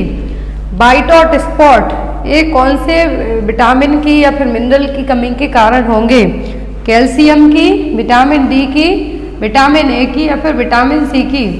तो वाइट हॉट स्पॉट देखने को मिलेंगे आपको विटामिन ए की कमी के कारण। इस तरीके से यहाँ पर जो आँख आपको दिख रही है, जो स्पॉटिंग देखने को मिल रही है, केरेटिन जो कि ह्यूमन की जो कंजक्टिवा है वहाँ पर केरेटिन क्या होना स्टार्ट हो जाएगा, वहाँ पर केरेटिन का जो फॉर्मुलेशन है या फिर बिल्डअप है जो होना स्टार्ट हो जाएगा। तो ये क्या कहलाएगा, वाइट हॉट स्पॉट, जो कि यहाँ पर ओवल हो सकता है, ट्रायंगुलर हो सकता है, रेगुलर इन शेप में जो है हो सकता है। जो इमेज आप देख रहे हैं यहाँ पर स्पॉट आप देख रहे हैं नीचे की तरफ आपको दिख रहा है। तो जो वाइट हॉट स्पॉट है इसमें क्या होगा, केरेटिन बिल्डअप होना स्टार्ट होगा। कहाँ पर, कंजक्टिवा में, ह्यूमन आइज की कंजक्टिवा में केरेटिन बनना स्टार्ट होगा, जो कि या तो ओवल शेप में हो सकता है, ट्रायंगुलर शेप में हो सकता है, या फिर किसी भी शेप में हो सकता है। जो कि साइन है विटामिन ए की कमी का, जिससे कॉर्निया है जो कैसी रहेगी, ड्राई रहेगी, ड्राइनेस देखने को मिलेगी। और एक और क्वेश्चन आपको एग्जाम में आता है आंखों को लेके कि जब आंखों की क्लीनिंग की जाती है, आइस क्लीनिंग की जाती है, तो कैसे की जाती है, इनर टू आउटर कैंथस। आपको याद रखना है जब भी आइस क्लीनिंग पूछी जाए तो inner to outer canthus. Next है यहाँ पर Alma Ata conference on health was held in. तो अल्मा अटा कॉन्फ्रेंस है जो कब हुई थी, 12 सितंबर 1978 को, 14 सितंबर 1968 को, 14 सितंबर 1978 को, या फिर नब्दी अबब। तो जो अल्मा अटा कॉन्फ्रेंस हुई थी ये हुई थी 12 सितंबर 1978 को। कहाँ पर हुई थी ये, तो ये जो प्राइमरी हेल्थ केयर के लिए इस कॉन्फ्रेंस में जो प्राइमरी हेल्थ केयर है पीएचसी है, इसको भी डिसाइड किया गया था 12 सितंबर 1978 को।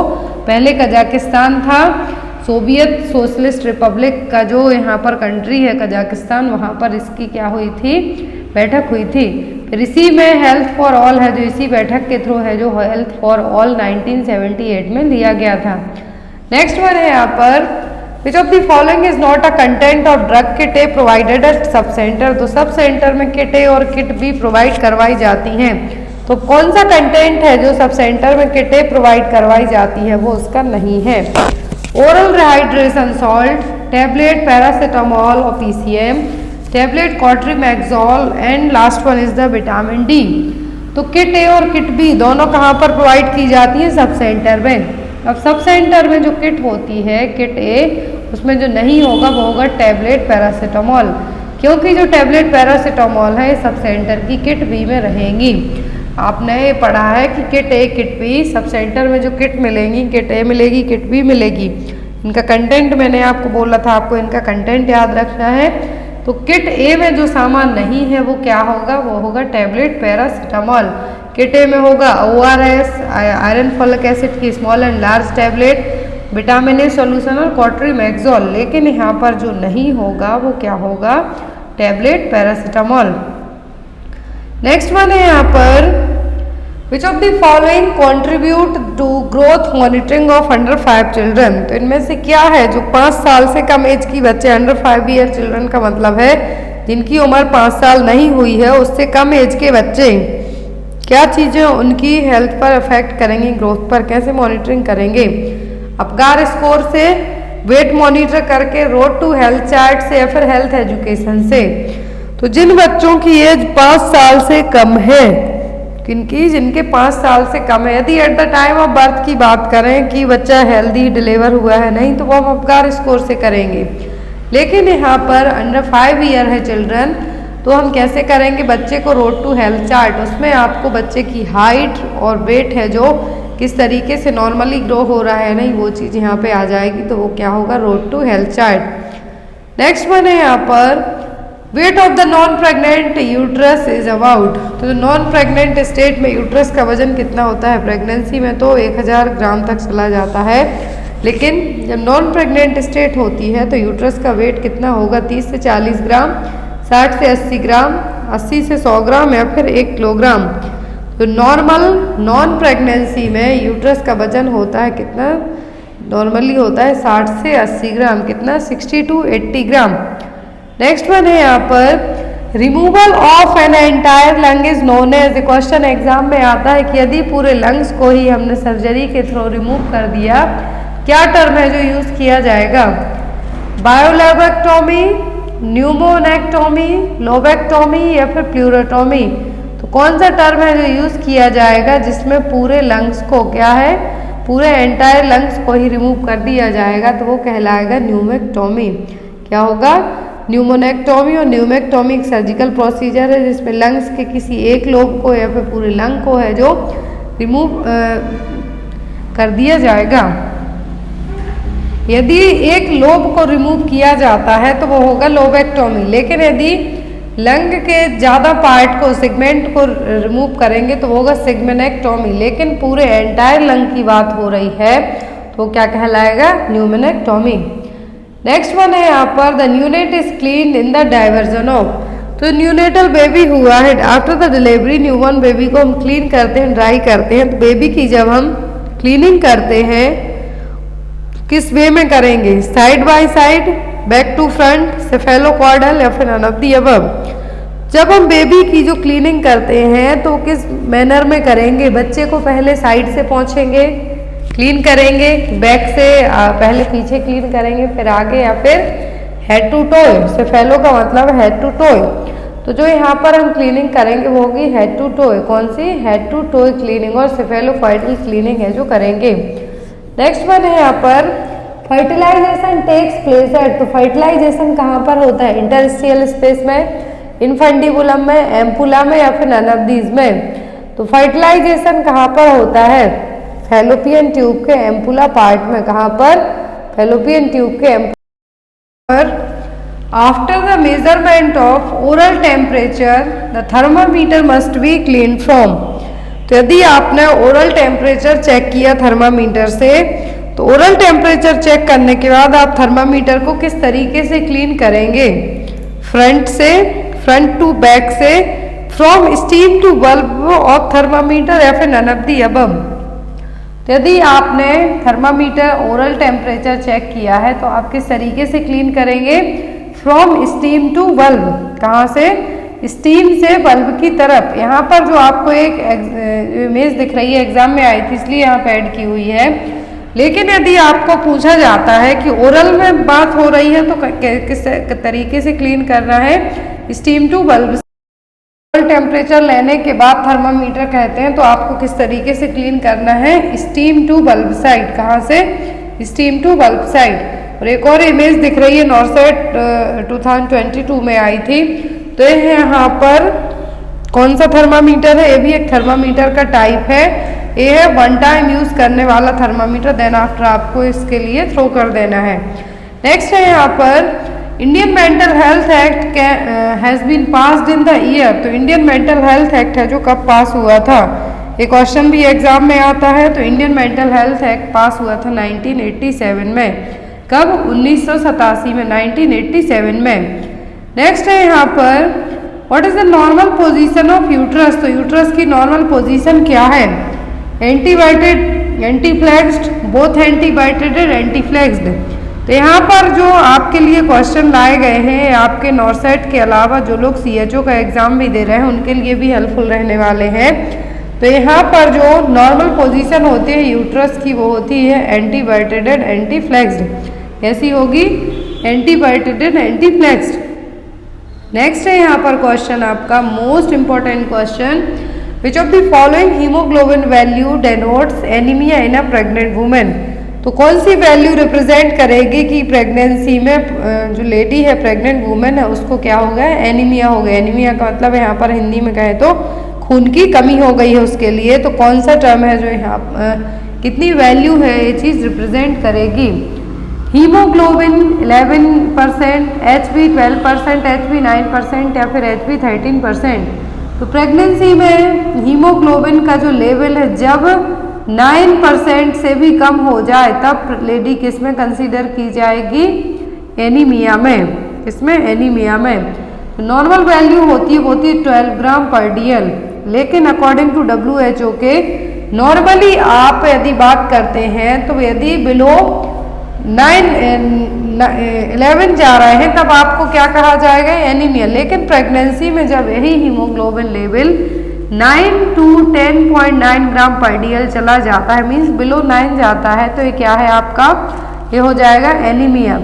फिर माइल्ड, मॉडरेट, सीवियर कैटेगरी आती है। एग्जाम में क्वेश्चन बहुत बार आता है, यदि माइल्ड एनीमिया है तो बिलो 9 रहेगा, मॉडरेट है तो 7 to 9 तक रहेगी रेंज, सीवियर है तो 4 to 7 तक की रेंज रहेगी। नेक्स्ट बने यहाँ पर what is the duration of pregnancy in human being. तो ह्यूमन बीइंग में प्रेगनेंसी कितने टाइम तक के लिए रहेगी, 10 लूनार मंथ तक और 10 lunar month, 9 calendar month plus 7 days, 40 weeks या फिर ऑल ऑफ दी अबव। तो जब हम LMP कैलकुलेट करते हैं तो कैसे करते हैं, जिसमें 9 जो first day of last menstrual period हम यूज़ करेंगे, 9 मंथ प्लस 7 डेज ऐड करते हैं, 10 लूनार मंथ ऐड हो जाते हैं। यदि हम 28 दिन का मंथ काउंट करेंगे तो वो यहाँ पे 10 लूनार मंथ हो जाएंगे, और वीक्स में करें तो 40 वीक्स। तो ये क्या हो जाएगा, ऑल ऑफ दी अबव। का आंसर होगा D, all of the above. Next one है यहाँ पर vitamin A supplementation is given to children from the age of 1 to 6 year for every. तो जिन बच्चों की एज 1 साल से 6 साल तक हो जाती है तो उनको विटामिन ए सप्लीमेंट दिया जाता है। तो कब दिया जाता है, एवरी 3 मंथ में, एवरी 6 मंथ में, ईयरली या फिर एवरी 8 मंथ में। तो जिन बच्चों की एज 1 से 6 साल तक हो जाती है तो उनको विटामिन ए सप्लीमेंट दिया जाता है एवरी 6 मंथ में। कब, एवरी 6 मंथ में विटामिन ए का डोज है जो दिया जाता है। कितना दिया जाता है ये भी एग्जाम में आता है। तो यदि बच्चे की एज 12 महीने से 59 मंथ तक, 59 मंथ तक हम कहें या फिर 6 ईयर तक कहें तो 2 लाख यूनिट आयु, और यदि यहाँ पर 1 साल से कम है तो 6 महीने से 11 महीने तक है तो 1 लाख। नेक्स्ट है यहाँ पर breast is the modification of which gland. तो ब्रेस्ट है एक किस ग्लैंड का मॉडिफिकेशन है, चेंजेबल फॉर्म है, सेबेसियस ग्लैंड का, बर्थोलिन ग्लैंड का, स्वेट ग्लैंड का या फिर एंडोक्राइन ग्लैंड का। तो जो ब्रेस्ट है किसका मॉडिफिकेशन है, कौन सी ग्रंथि का मॉडिफिकेशन है, तो ये स्वेट ग्लैंड का। किसका, स्वेट ग्लैंड, जिसको यहाँ पर ब्रेस्ट को क्या कहा जाता है, मेमरी ग्लैंड, जो कि मिल्क प्रोडक्शन में बेबी के लिए जो मिल्क प्रोडक्शन है ये हेल्प करेगा, वो क्या है, मेमरी ग्लैंड और ब्रेस्ट।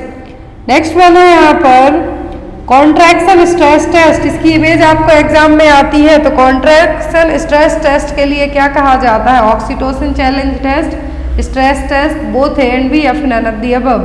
तो हमने नॉन स्ट्रेस टेस्ट पढ़ा है, स्ट्रेस टेस्ट पढ़ा है। तो यहाँ पर कॉन्ट्रैक्शन स्ट्रेस टेस्ट जो NST एग्जाम में आपको आता है, इमेज दी हुई रहती है, जो प्रेग्नेंट लेडी होती है पेट में एक बेल्ट बांधे रहेगी, तो वो क्या है, वो है यहाँ पर कॉन्ट्रैक्शन स्ट्रेस टेस्ट। इसको हम क्या कहते हैं, ऑक्सीटोसिन चैलेंज टेस्ट। जो प्रेगनेंसी में फीटस किस तरीके से आपके जो कॉन्ट्रैक्शन आ रहे हैं, यूट्राइन कॉन्ट्रैक्शन आ रहा है, उसमें किस तरीके से वो कोप कर पा रहा है, वो चीज़ें यहाँ पे चेक की जाएंगी।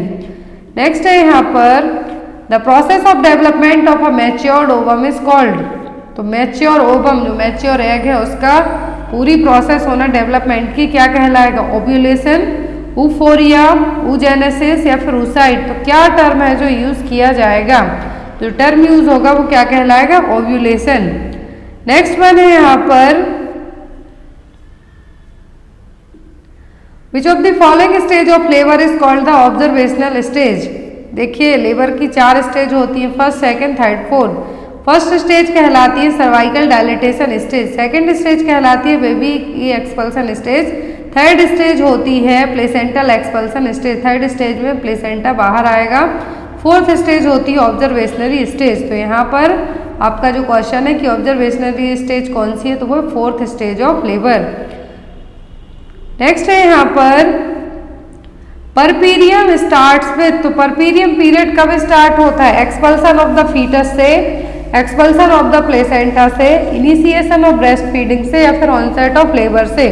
जो परपीरियम स्टार्ट होता है वो होता है जब प्लेसेंटा एग का एक्सपल्सन हो जाता है। और नॉर्मल परपीरियम पीरियड का जो ड्यूरेशन होता है वो होता है 6 वीक या फिर 42 डेज। कितना, 6 वीक या फिर 42 days. Next one is the hormone that is injected to pregnant women at the time of delivery. तो डिलीवरी के टाइम पर कौन सा हार्मोन इंजेक्ट किया जाता है, प्रोजेस्टेरोन, ऑक्सीटोसिन, प्रेडनिसोलोन या फिर नन ऑफ द अबव। तो जो हार्मोन इंजेक्ट किया जाता है eight the time of contraction, delivery के टाइम पर जो यूट्राइन कॉन्ट्रैक्शन आते हैं उनको और ज़्यादा इम्प्रूव करने के लिए जो हार्मोन हम देते हैं वो कौन सा होता है, oxytocin hormone. Oxytocin hormone pregnancy के यूट्राइन कॉन्ट्रैक्शंस के अलावा जब जो ब्लीडिंग होती है पीपीएच होता है उसको कंट्रोल करने के लिए भी ये यूज़ किया जाता है। नेक्स्ट है यहाँ पर plotting of partograph should started. तो पार्टोग्राफ में एक ग्राफिकल रिप्रेजेंटेशन आता है, तो पार्टोग्राफ हमें कब स्टार्ट करना है? Active phase of first stage of labour, latent phase of first stage of labour, second stage of labour या फिर थर्ड स्टेज ऑफ लेबर में। तो पार्टोग्राफ हमें कब यूज करना है? तो पार्टोग्राफ स्टार्ट करना है हमें कब? Active phase of first stage of labour. जब सर्विक्स 4 सेंटीमीटर या फिर उससे ज़्यादा डायलेट हो जाए तब हमें क्या करना है? पार्टोग्राफ स्टार्ट करना है। पार्टोग्राफ के कंपोनेंट्स आते हैं, तो वो cervical dilatation, descent of the fetal head, uterine contraction है जो इसमें यूज किया जाएगा। तो इसमें पार्टोग्राफ का आपको इमेज आ सकती है, एग्जाम में पूछा जा सकता है कि ये क्या है, क्या कंपोनेंट होते हैं। तो ये पार्टोग्राम जिसमें मदर की इंफॉर्मेशन, नाम, एज लिखा जाता है, फीटल वेलबींग मतलब फीटल की हार्ट रेट क्या है, लिक्वर कितना है, लिक्वर का मतलब यहाँ पर एमनियोटिक फ्लूइड का कैरेक्टर क्या है, लेबर की प्रोग्रेस क्या है, कितने डायलिटेशन हो चुका है सर्विक्स का, किस तरीके के कॉन्ट्रैक्शन आ रहे हैं, कौन सी मेडिकेशन दी गई है, पेनरिलीफ दिया गया है, पैथिडिन दी गई है कि ऑक्सीटोसिन दिया गया है। तो ये सभी चीज़ें इसमें क्या की जाएंगी? ऐड की जाएंगी। ये रहा यहाँ पर जो पार्टोग्राफ का फॉर्मेट आपको एग्जाम में आ सकता है। तो यहाँ पर नेम होगा, ग्रेविडा कितनी बार प्रेग्नेंट है, कितनी प्रेगनेंसी हुई है, हॉस्पिटल का नंबर, आप कितने टाइम से एडमिट है, ये सभी चीज़ें यहाँ पर लिखी जाएंगी। नेक्स्ट है यहाँ पर विच stage of puerperium period is called remote stage. तो परपीरियम तो हमने पढ़ लिया कि भैया 6 वीक का टाइम है, परपीरियम कहलाएगा। अब यहाँ पर रिमोट स्टेज कौन सी कहलाएगी? परपीरियम पीरियड है जो रिमोट स्टेज क्या है? Within 24 hour after the child birth, early up to 7 days, up to 6 week या फिर नन ऑफ द अबव। तो परपीरियम डिलीवरी होने के बाद जब प्लेसेंटा का एक्सपल्सन हो गया तो परपीरियम पीरियड स्टार्ट होता है, वो 42 डेज तक रहेगा या फिर 6 वीक तक रहेगा। तो यहाँ पर रिमोट स्टेज कौन सी कहलाएगी?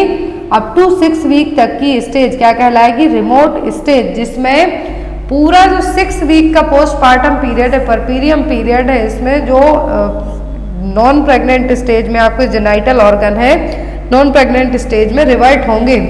फर्स्ट होती है इमीडिएट परपीरियम जो कि फर्स्ट 24 आवर की होगी डिलीवरी होने के बाद। पार्चुरेशन का मतलब होता है चाइल्ड बर्थ। डिलीवरी होने के बाद से लेके जो फर्स्ट 24 आवर होंगे वो कहलाएगी इमीडिएट परपीरियम पीरियड। दूसरा होता है अर्ली परपीरियम जो कि फर्स्ट वीक पोस्टपार्टम का जो फर्स्ट वीक है उसमें आएगा। फिर आता है यहाँ पर रिमोट परपीरियम जिसमें कब का टाइम लिया जाएगा? अप टू 6 वीक तक। नेक्स्ट वन है यहाँ पर the failure of uterus to its normal sizes. तो यदि यूट्रस अपनी नॉर्मल साइज में वापस रिवर्ट नहीं हो पाई तो हम क्या कहेंगे? इन्वोल्यूजन, सब इन्वोल्यूजन, रिट्रैक्शन या फिर ऑल ऑफ दी अबव। तो कौन सा टर्म है जो यूज किया जाएगा? तो यदि यूट्रस अपनी नॉर्मल वापस साइज में नॉन प्रेग्नेंट स्टेज में रिवर्ट बैक नहीं हो पाई तो ये कहलाएगा सब इन्वोल्यूजन। क्या कहलाएगा? सब इन्वोल्यूजन। सब इन्वोल्यूजन का जो मेन कॉज होता है वो होता है यहाँ पर या तो प्लेसेंटा प्रीविया हो सकता है या फिर प्लेसेंटा प्रीविया नहीं, यहाँ पर जो फर्स्ट कॉमन कॉज होता है यूट्रस का जब वापस अपनी कंडीशन में बैक नहीं हो पाती है वो होगी मेनली पीपीएच के कारण हो सकता है या फिर यूट्राइन एटोनिसिटी के कारण हो सकता है। नेक्स्ट वन है यहाँ पर strongest stimulation for lactation is by. तो स्ट्रॉन्गेस्ट स्टिमुलेशन होगा लैक्टेशन का किसके थ्रू? मेटक्लोरप्रोमाइड के थ्रू, सकलिंग के थ्रू, पीपीएच के थ्रू या फिर ब्रोमोक्रिप्टीन के थ्रू। तो ये मेडिकेशन इनके नाम एग्जाम में आते हैं, इनका लेना देना लैक्टेशन से ही है। तो यहाँ पर स्ट्रॉन्ग स्टिमुलेशन कब होगा लैक्टेशन का ब्रेस्ट फीडिंग के लिए? तो वो होगा जब बेबी सक करेगा। किस चीज़ पे डिपेंड करेगा? सक करने पर बेबी के। यहाँ पर फिजियोलॉजी आती है लैक्टेशन की। तो यहाँ पर लैक्टेशन का स्टिमुलेशन जो स्ट्रॉन्ग स्टिमुलेशन है वो क्या होगा? सक करना, बेबी का सकलिंग। अब यहाँ पर फिजियोलॉजी होती है लैक्टेशन की। तो इसमें 5 स्टेज होती है। लैक्टेशन का मतलब है मिल्क का बनना किस तरीके से बनेगा। फर्स्ट होती है mammogenesis. Mammogenesis that means development of breast to a functional state. तो ब्रेस्ट फंक्शनल स्टेट में आने की स्टेज क्या कहलाएगी? मेमोजेनेसिस। फिर आती है लैक्टोजेनेसिस। लैक्टोजेनेसिस में जो ब्रेस्ट एल्यूमुलाई है वहाँ पर सिंथेसिस और सीक्रेशन होना मिल्क का, जो मिल्क बनना है, सिंथेसाइज होना, सीक्रेशन होना है, तो वो क्या कहलाएगा? लैक्टोजेनेसिस। गैलेक्टोकाइनेसिस, काइनेसिस जब बर्ड जुड़ता है दैट मीन्स कुछ काम होने वाला है, तो यहाँ पर मिल्क इजेक्ट होगा। जब बेबी सक करेगा तो मिल्क इजेक्ट होगा। अब लैक्टेशन की प्रोसेस को मेंटेन भी किया जाएगा, तो ये कहलाएगा लैक्टोपोइसिस। इन्वोल्यूशन का मतलब होगा पोस्ट लैक्टेशन। जब बेबी ब्रेस्ट फीड करना स्टॉप कर देता है तो क्या होगा? जो ब्रेस्ट की साइज है वो भी अपने नॉर्मल स्टेज में आ जाती है, तो यहाँ पर एक क्या कहलाएगा? Involution of breast. Next one है यहाँ पर a case of 28 week pregnancy with pain and bleeding diagnosis is. तो यदि 28 वीक की प्रेगनेंसी है, पेन हो रहा है, ब्लीडिंग हो रही है, तो ये क्या है? प्रीमेच्योर लेबर है, थ्रेटेंड अबॉर्शन है, प्लेसेंटा प्रीविया है या फिर एक्सीडेंटल हेमरेज है। तो यहाँ पर जितने भी ऑप्शन दिए हुए हैं, प्रीमेच्योर लेबर में बिफोर 36 वीक के जब डिलीवरी होने वाली होती है, लेबर पेन आएंगे, वो होगा प्रीमेच्योर लेबर। थ्रेटेंड अबॉर्शन या फिर मिस्ड अबॉर्शन हम जिसको कह सकते हैं, तो ये बिफोर 20 वीक के ही होगा। प्लेसेंटा प्रीविया में क्या होगा? ब्लीडिंग होगी लेकिन पेन नहीं होगा। अब ये क्या है? एक्सीडेंटल हेमरेज है। क्या है? एक्सीडेंटल हेमरेज है।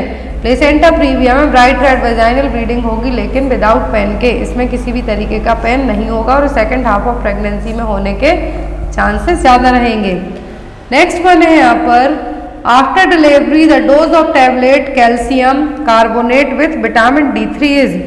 तो डिलीवरी के बाद कैल्शियम कार्बोनेट और विटामिन B3 की टैबलेट का डोज दिया जाता है, तो ये कितना दिया जाता है? 1 tablet a day for 6 months, 2 tablet a day for 6 months, 2 tablets a day for 9 months या फिर 3 tablets a day for 6 months। तो टैबलेट दी जाती है कैल्शियम की और विटामिन D3 की, तो ये दी जाती है 6 मंथ के लिए। तो ये कितनी दी जाती है? तो पर डे 2 टैबलेट्स, कितनी? 2 टैबलेट। यहाँ पर ऑस्टिफिट नाम की है, लेकिन आपका जो केमिकल कंपोजिशन आपको वो याद रखना है। कैल्शियम कार्बोनेट ब्रांड नेम अलग अलग नाम से भी मिल जाती है मार्केट में। विटामिन D3 की जो टैबलेट दी जाती है वो दी जाती है 2 टैबलेट डेली, 2 टैबलेट लेना है 6 मंथ तक। नेक्स्ट है यहाँ पर oxytocin challenge test is contraindicated in all except. तो जो हमने ऑक्सीटोसिन स्ट्रेस टेस्ट पढ़ा है वो सभी केस में कॉन्ट्रा इंडिकेटेड है किसी एक को छोड़कर।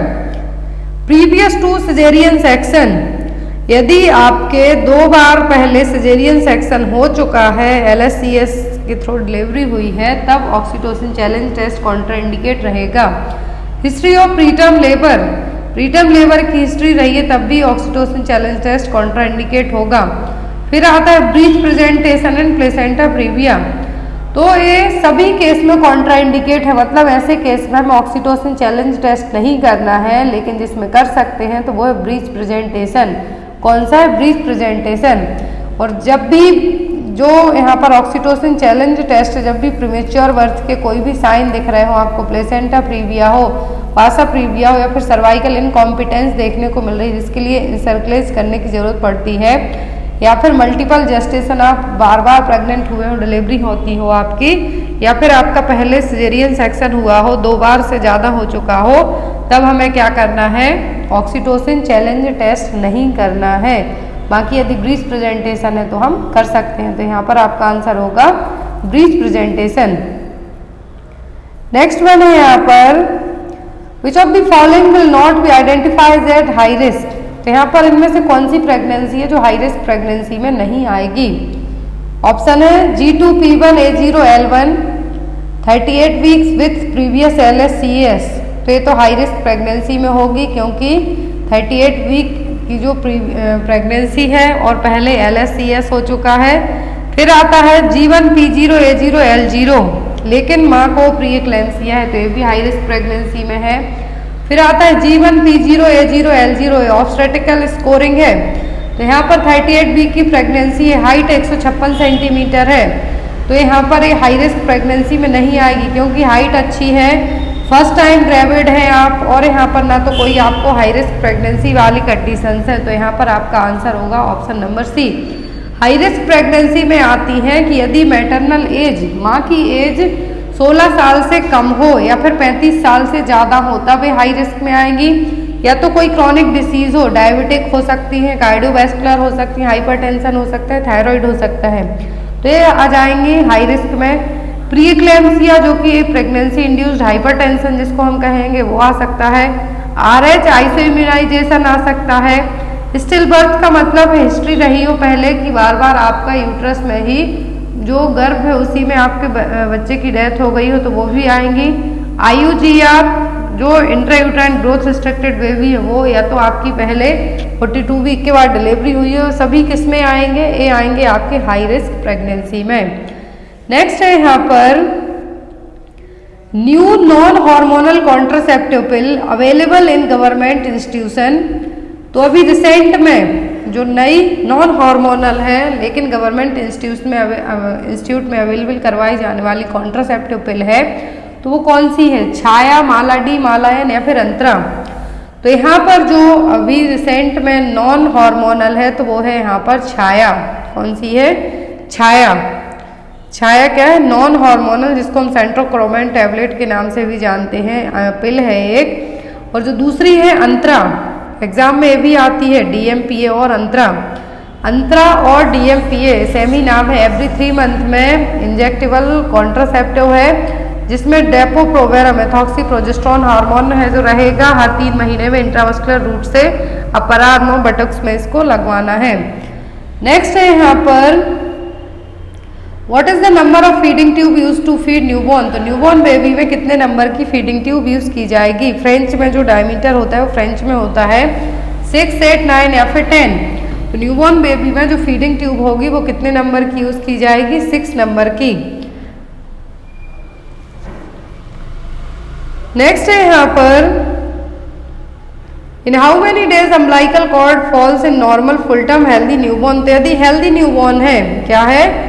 बेबी यदि हेल्दी है तो जो अम्बिलिकल कॉर्ड है कितने दिनों के अंदर अपने आप फॉल डाउन हो जाएगी? 2 से 3 दिन में, 3 से 5 दिन में, मोर देन 7 डेज या फिर मोर देन 14 डेज। एक क्वेश्चन और आता है कि अम्बिलिकल कॉर्ड में कितनी वेन्स आर्टरी होती हैं? तो 2 आर्टरी 1 वेन होती है। आर्टरी डीऑक्सीजनेटेड ब्लड को कैरी करती है, वेन ऑक्सीजनेटेड ब्लड को कैरी करती है। और यदि अम्बिलिकल कॉर्ड के यहाँ पर आपको ड्राइनेस देखने को मिलती है तो आपको क्या लगाना है? तो यहाँ पे आपको कुछ भी नहीं लगाना है। और यहाँ पर क्वेश्चन है कि अम्बिलिकल कॉर्ड अपने आप कितने दिन में गिर जाती है? तो 3 से 5 दिन में अपने आप फॉल डाउन हो जाएगी। मोस्ट इंपॉर्टेंट क्वेश्चन इमेज आपको एग्जाम में या तो आ सकती है या फिर पूछा जा सकता है कि गुड अटैचमेंट साइन क्या है। तो क्वेश्चन है यहाँ पर good attachment sign of breast feeding are all except. Good attachment sign का मतलब है यहाँ पर कि जब बच्चा ब्रेस्ट फीड करता है तो सभी, मतलब बच्चा प्रॉपर तरीके से क्या कर पा रहा है? ब्रेस्ट फीड कर पा रहा है, तो वो सभी गुड अटैचमेंट साइन है, लेकिन किसी एक को छोड़कर। ऑप्शन में है यहाँ पर babies mouth widely open, lower lip turn inward, babies chin touch the breast, majority of areola is inside babies mouth. अब यहाँ पर आप आंसर दीजिए कि गुड अटैचमेंट साइन कौन सा है? जब बच्चा ब्रेस्ट फीड कर रहा है, अपनी माँ का दूध पी रहा है, तो सही अटैचमेंट साइन क्या होंगे? फर्स्ट, बेबी अपना मुंह वाइडली ओपन करेगा। लोअर लिप है वो आउटवर्ड होगा, बाहर की तरफ होगा। बेबी का चिन है जो मदर के ब्रेस्ट को टच करेगा। एरियोला है जो मेजर पार्ट है और सबसे ज़्यादा है जो एरियोला बेबी के माउथ में होगा। अब यहाँ पर आप बताइए कि आपका आंसर क्या होगा? क्वेश्चन पूछा एक्सेप्ट करके, तो आपका आंसर होगा option number B, lower lip turn the inward, जबकि ये हमेशा क्या होता है? बाहर की तरफ होगा, आउटवर्ड होगा। यहाँ पर देखिए गुड अटैचमेंट साइन में baby has a large mouth full of breast, chin firmly touching the breast, fully rounded cheeks रहेंगे। बेबी जब अपनी फीडिंग फिनिश कर लेगा तो वो अपने आप ही ब्रेस्ट को छोड़ देगा। और यहाँ पर पेन फ्री होगी ब्रेस्ट फीडिंग। जब आप बेबी को ब्रेस्ट फीड कराएंगे तो क्या होगा? पेन फ्री ब्रेस्ट फीडिंग होगी। नोज है जो बहुत ज़्यादा क्लोज रहेगी। नेक्स्ट है यहाँ पर below what weight hepatitis B vaccine is not recommended to be given. तो जब यहाँ पर बच्चे का वजन यहाँ पर below what weight hepatitis B vaccine is not recommended to be given.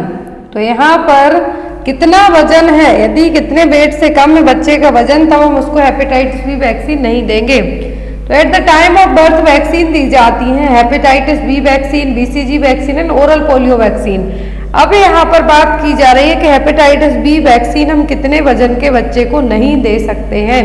That means यहाँ पर यदि बच्चे का वजन कितना हो, 2 किलो से भी कम हो, बच्चे का वेट 2 kg से कम होता है, तब हम उसको हेपेटाइटिस बी वैक्सीन नहीं दे सकते।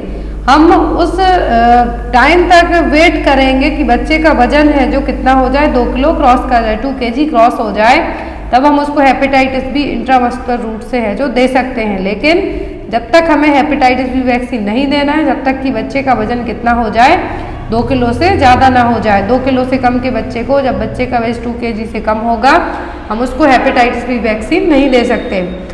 नेक्स्ट वन इज, अब यहाँ पर आपको या तो इमेज आ सकती है इस तरीके के क्वेश्चन की, या फिर आपके लिए डायरेक्ट पूछा जा सकता है। क्वेश्चन है यहाँ पर, fertilization of 2 different ovum released in the same cycle is known as. 2 different ovum लेकिन जो एक ही सेम मेंस्ट्रुअल साइकिल में रिलीज हुए हैं, उनका यदि फर्टिलाइजेशन होगा तो वो क्या कहलाएंगे? सुपरफिटेशन, सुपरफिकेंडेशन, फीटस अकार्डियाकस या फिर फीटस पेपरिस्केकस।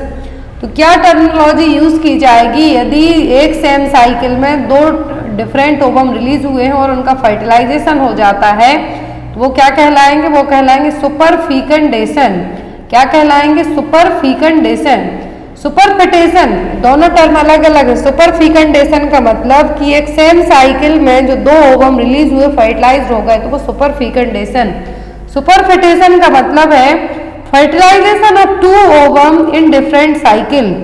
2 ओवम हैं जो अलग अलग मेंस्ट्रुएशन साइकिल में क्या हुए हैं, इंटरकोर्स करने के बाद जो यहाँ पे फर्टिलाइजेशन हुआ है, 2 ओवम का जो 2 अलग मेंस्ट्रुअल साइकिल में रिलीज हुए हैं उनका, वो प्रोसेस कहलाएगी सुपरफिटेशन। सुपरफिटेशन में देखिए, इस इमेज से इजीली क्लियर होगा आपको। मान लीजिए एक ओवम है, जो एक ओवम यदि आज रिलीज हुआ है, आज फर्टिलाइजेशन हुआ है, तो आफ्टर जो सेकेंड 28 डेज की यदि मान लीजिए नॉर्मल मेंस्ट्रुअल साइकिल है, तो उसमें रिलीज होता है। तो यहाँ पर जो 2 बार अलग अलग 2 बार फर्टिलाइजेशन होता है, तो वो क्या कहलाएगा? सुपरफिटेशन, क्योंकि यहाँ पर जो मेंस्ट्रुअल साइकिल है वो अलग अलग है। नेक्स्ट वन है यहाँ पर, cord prolapse is defined as. तो कॉर्ड प्रोलैप्स का मतलब क्या है? When the size of cord is short, cord having multiple infection conditions, cord is located outside the vulva, cord is lying inside the vagina। तो cord prolapse के लिए जो term use किया जाएगा वो होगा यहाँ पर कि जब cord है जो आउटसाइड द vulva दिखाई दे। कहाँ पर? आउटसाइड द vulva, तो ये होगा cord prolapse। क्लिनिकल टाइप होते हैं cord prolapse के, ओवर्ट cord prolapse, जब cord वेजाइना में रह जाएगी, लेकिन क्या है? Cord lies inside the vagina और outside the vulva following the rupture of membrane, जो कि मोस्ट कॉमन टाइप है। कॉर्ड और फ्यूनिक प्रेजेंटेशन, जो कि कॉर्ड कहाँ हो जाएगी? स्लिप डाउन हो जाएगी प्रेजेंटिंग पार्ट से, तो क्या होगा? Cord presentation. फिर आता है ऑकुल्ट कॉर्ड प्रेजेंटेशन, जिसमें यहाँ पर क्या है? The cord is placed by the side of the presenting part and is not felt by the fingers. Presenting part में स्लिप हो गई है, लेकिन इंटरनल एग्जामिनेशन जब आपने किया तो उस टाइम पर ये फील नहीं होगी। कॉर्ड प्रोलैप्स होता है तो जो पोजीशन दी जाती है पेशेंट के लिए, वो कौन सी पोजीशन है जिससे हम, यदि कॉर्ड प्रोलैप्स हो गई है तो उसको पेशेंट से क्या कर सकते हैं? कॉर्ड प्रोलैप्स के पेशेंट, कॉर्ड प्रोलैप्स हो गई यदि किसी पर्सन की, फीमेल की, तो उसको हम ट्रेंडलाइन वर्क पोजीशन देके प्रिवेंट कर सकते हैं। Next and most important question, anterior fontanelle is ossified as.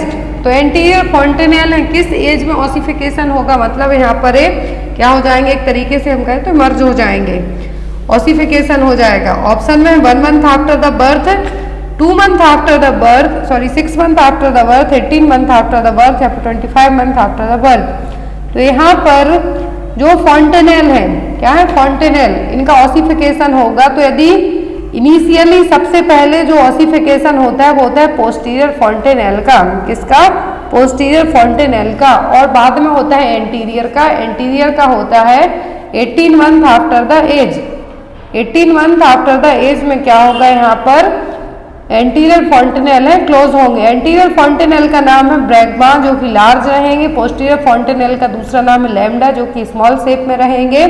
और जो एंटीरियर है, एंटीरियर फॉन्टेनेल ब्रैगमा है, 1.5 साल की एज में या फिर हम 18 महीने कह सकते हैं, इस एज में क्या हो जाते हैं, इनका ऑसिफिकेशन हो जाएगा। फिर यहाँ पर बात आती है कि जो यहाँ पर ऑसिफिकेशन के अलावा आपको एग्जाम में आता है कि कौन से सूचर्स रहेंगे। तो यहाँ पर एंटीरियर फॉन्टेनेल में 4 सूचर्स कनेक्ट होंगे, पोस्टीरियर में 3। नेक्स्ट है यहाँ पर during intrauterine life neural tube is closed completely. तो इंट्रायूट्राइन लाइफ में न्यूरल ट्यूब है जो कब क्लोज हो जाते हैं, on very first day, on 5th day, by 11th day या फिर bye 4th to 5th day. तो कहा जाता है कि कंसीव करने से लेके ही या फिर कंसीव करने के पहले से ही फॉलिक एसिड की टैबलेट ली जाने स्टार्ट कर जाती हैं। क्यों? क्योंकि न्यूरल ट्यूब डिफेक्ट से हम बच सकें, एडी को प्रिवेंट कर सकें। तो यहाँ पर जब हमें बेबी को प्रिवेंट करना है एंटी-डी से, तो जो वही न्यूरल ट्यूब है कब क्लोज हो जाती है यूट्राइन लाइफ में, तो ये हो जाती है 4th to 5th डे में। कब? 4th to 5th डे में क्या हो जाती है, क्लोज हो जाएगी। नेक्स्ट वन है यहाँ पर recommended disinfecting specific to killing to coronavirus. तो कोरोना वायरस को किल करने के लिए कौन सा डिसइंफेक्टेंट है जो कि यूज किया जाएगा?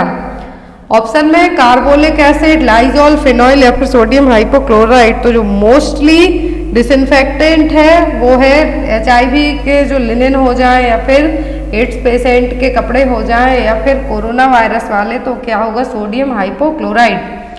नेक्स्ट वन है यहाँ पर visual acuity reach adult acuity by the age of. तो जो विजुअल एक्यूटी है, जो एडल्ट एक्यूटी तक है, जो किस साल में हो जाएगी, 7, 9, 5 या फिर 3 में। बच्चे की जो विजन एक्यूटी है, विजुअल एक्यूटी, वो एडल्ट में कब तक पहुंच जाएगी, 7 में, at the age of 7।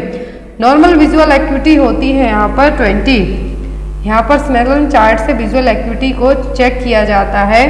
1/16 degree जो क्या है, नॉर्मल विजन है, और परफेक्ट विजन माना जाता है 1/100 डिग्री तक। लेकिन यदि जब आपको बात आती है एग्जाम में, क्वेश्चन दिया जा सकता है कि स्नेलन चार्ट को आप कितने दूर खड़े होकर रीड आउट करेंगे, तो स्नेलन चार्ट को रीड किया जाता है 20 फीट तक। आपसे और स्नेलन चार्ट के बीच का जो गैप है कितना होना चाहिए, 20 फीट का है जो होना चाहिए, और फिर उसको यहाँ पर रीड आउट किया जाता है। नेक्स्ट वन है यहाँ पर the antenatal diagnosis of all of the following condition is feasible except. तो सभी केस में यदि एंटीनेटल डायग्नोसिस हो जाता है तो फीजिबल है, किसी एक को छोड़कर। Huntington Korea, down syndrome, severe combined immunodeficiency syndrome या फिर एनएन्सेफेली। एंटीनेटल डायग्नोसिस का मतलब है कि जब बच्चा यूट्रस में ही है उस टाइम पर हम टेस्ट के थ्रू क्या कर सकते हैं, कंफर्म कर सकते हैं कि बच्चे को ये डिसीज है, किसी एक को छोड़कर। तो हंटिंगटन कोरिया, डाउन सिंड्रोम, एनएन्सेफेली, ये सभी चीज़ें जो स्टार्टिंग में आई थिंक 4th और 5th मंथ में जो सोनोग्राफी होती है, जिसको हम क्या कहते हैं, ऑर्गन प्रॉपर बने हैं या नहीं, सभी तरीके की जो 5th मंथ में स्कैनिंग होती है उसमें आप इन चीज़ों को डायग्नोस कर सकते हैं। डाउन सिंड्रोम हो गया, हंटिंगटन कोरिया हो गया, एनएन्सेफेली हो गया, तो ये डॉपलर टेस्ट होगा, उसमें पता चल जाता है। लेकिन सीवियर कंबाइंड इम्यूनोडेफिशिएंसी को आप फाइंड आउट नहीं कर सकते हैं एंटीनेटल डायग्नोसिस में। ये आपको आफ्टर द डिलीवरी बेबी में है या नहीं, तभी आप इसको फाइंड आउट कर पाएंगे। नेक्स्ट वन है यहाँ पर highest incidence of marasmus is seen in which. तो मरासमस के सबसे ज्यादा केस हैं किसमें, किस तरीके के बच्चों में देखने को मिलेंगे, न्यूबॉर्न बेबी में, इन्फेंसी पीरियड में, स्कूल गोइंग चिल्ड्रन में या फिर टोडलर ग्रुप में। तो मरासमस सबसे ज्यादा देखने को मिलता है इन्फेंसी पीरियड में। किसमें? इन्फेंसी पीरियड में, जिनकी एज 1 साल से कम होती है। और क्वासिओरकर देखने को मिलता है टोडलर एज ग्रुप में। किसमें? टोडलर एज ग्रुप में सबसे ज्यादा जो मरासमस देखने को मिलेगा 1 साल से कम एज के बच्चों में, जिसको इन्फेंसी पीरियड कहेंगे।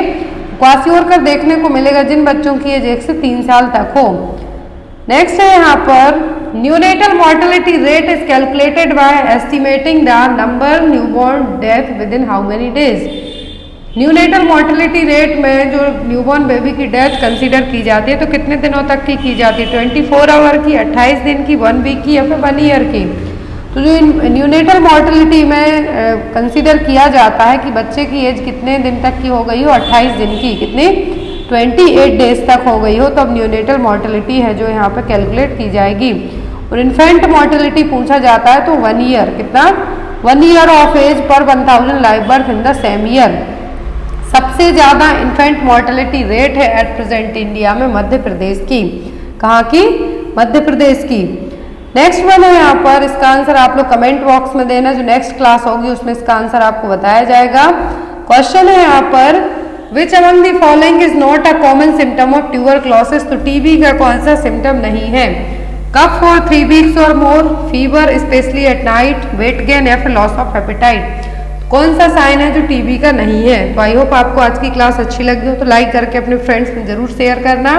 और जो भी लोग नॉर्थ एम्स के पेपर लेना चाहते हैं, सीएचओ के पेपर लेना चाहते हैं, तो आप डायरेक्ट मेरे व्हाट्सएप नंबर पर कांटेक्ट कर सकते हैं। Thank you for watching us, bye bye, good night.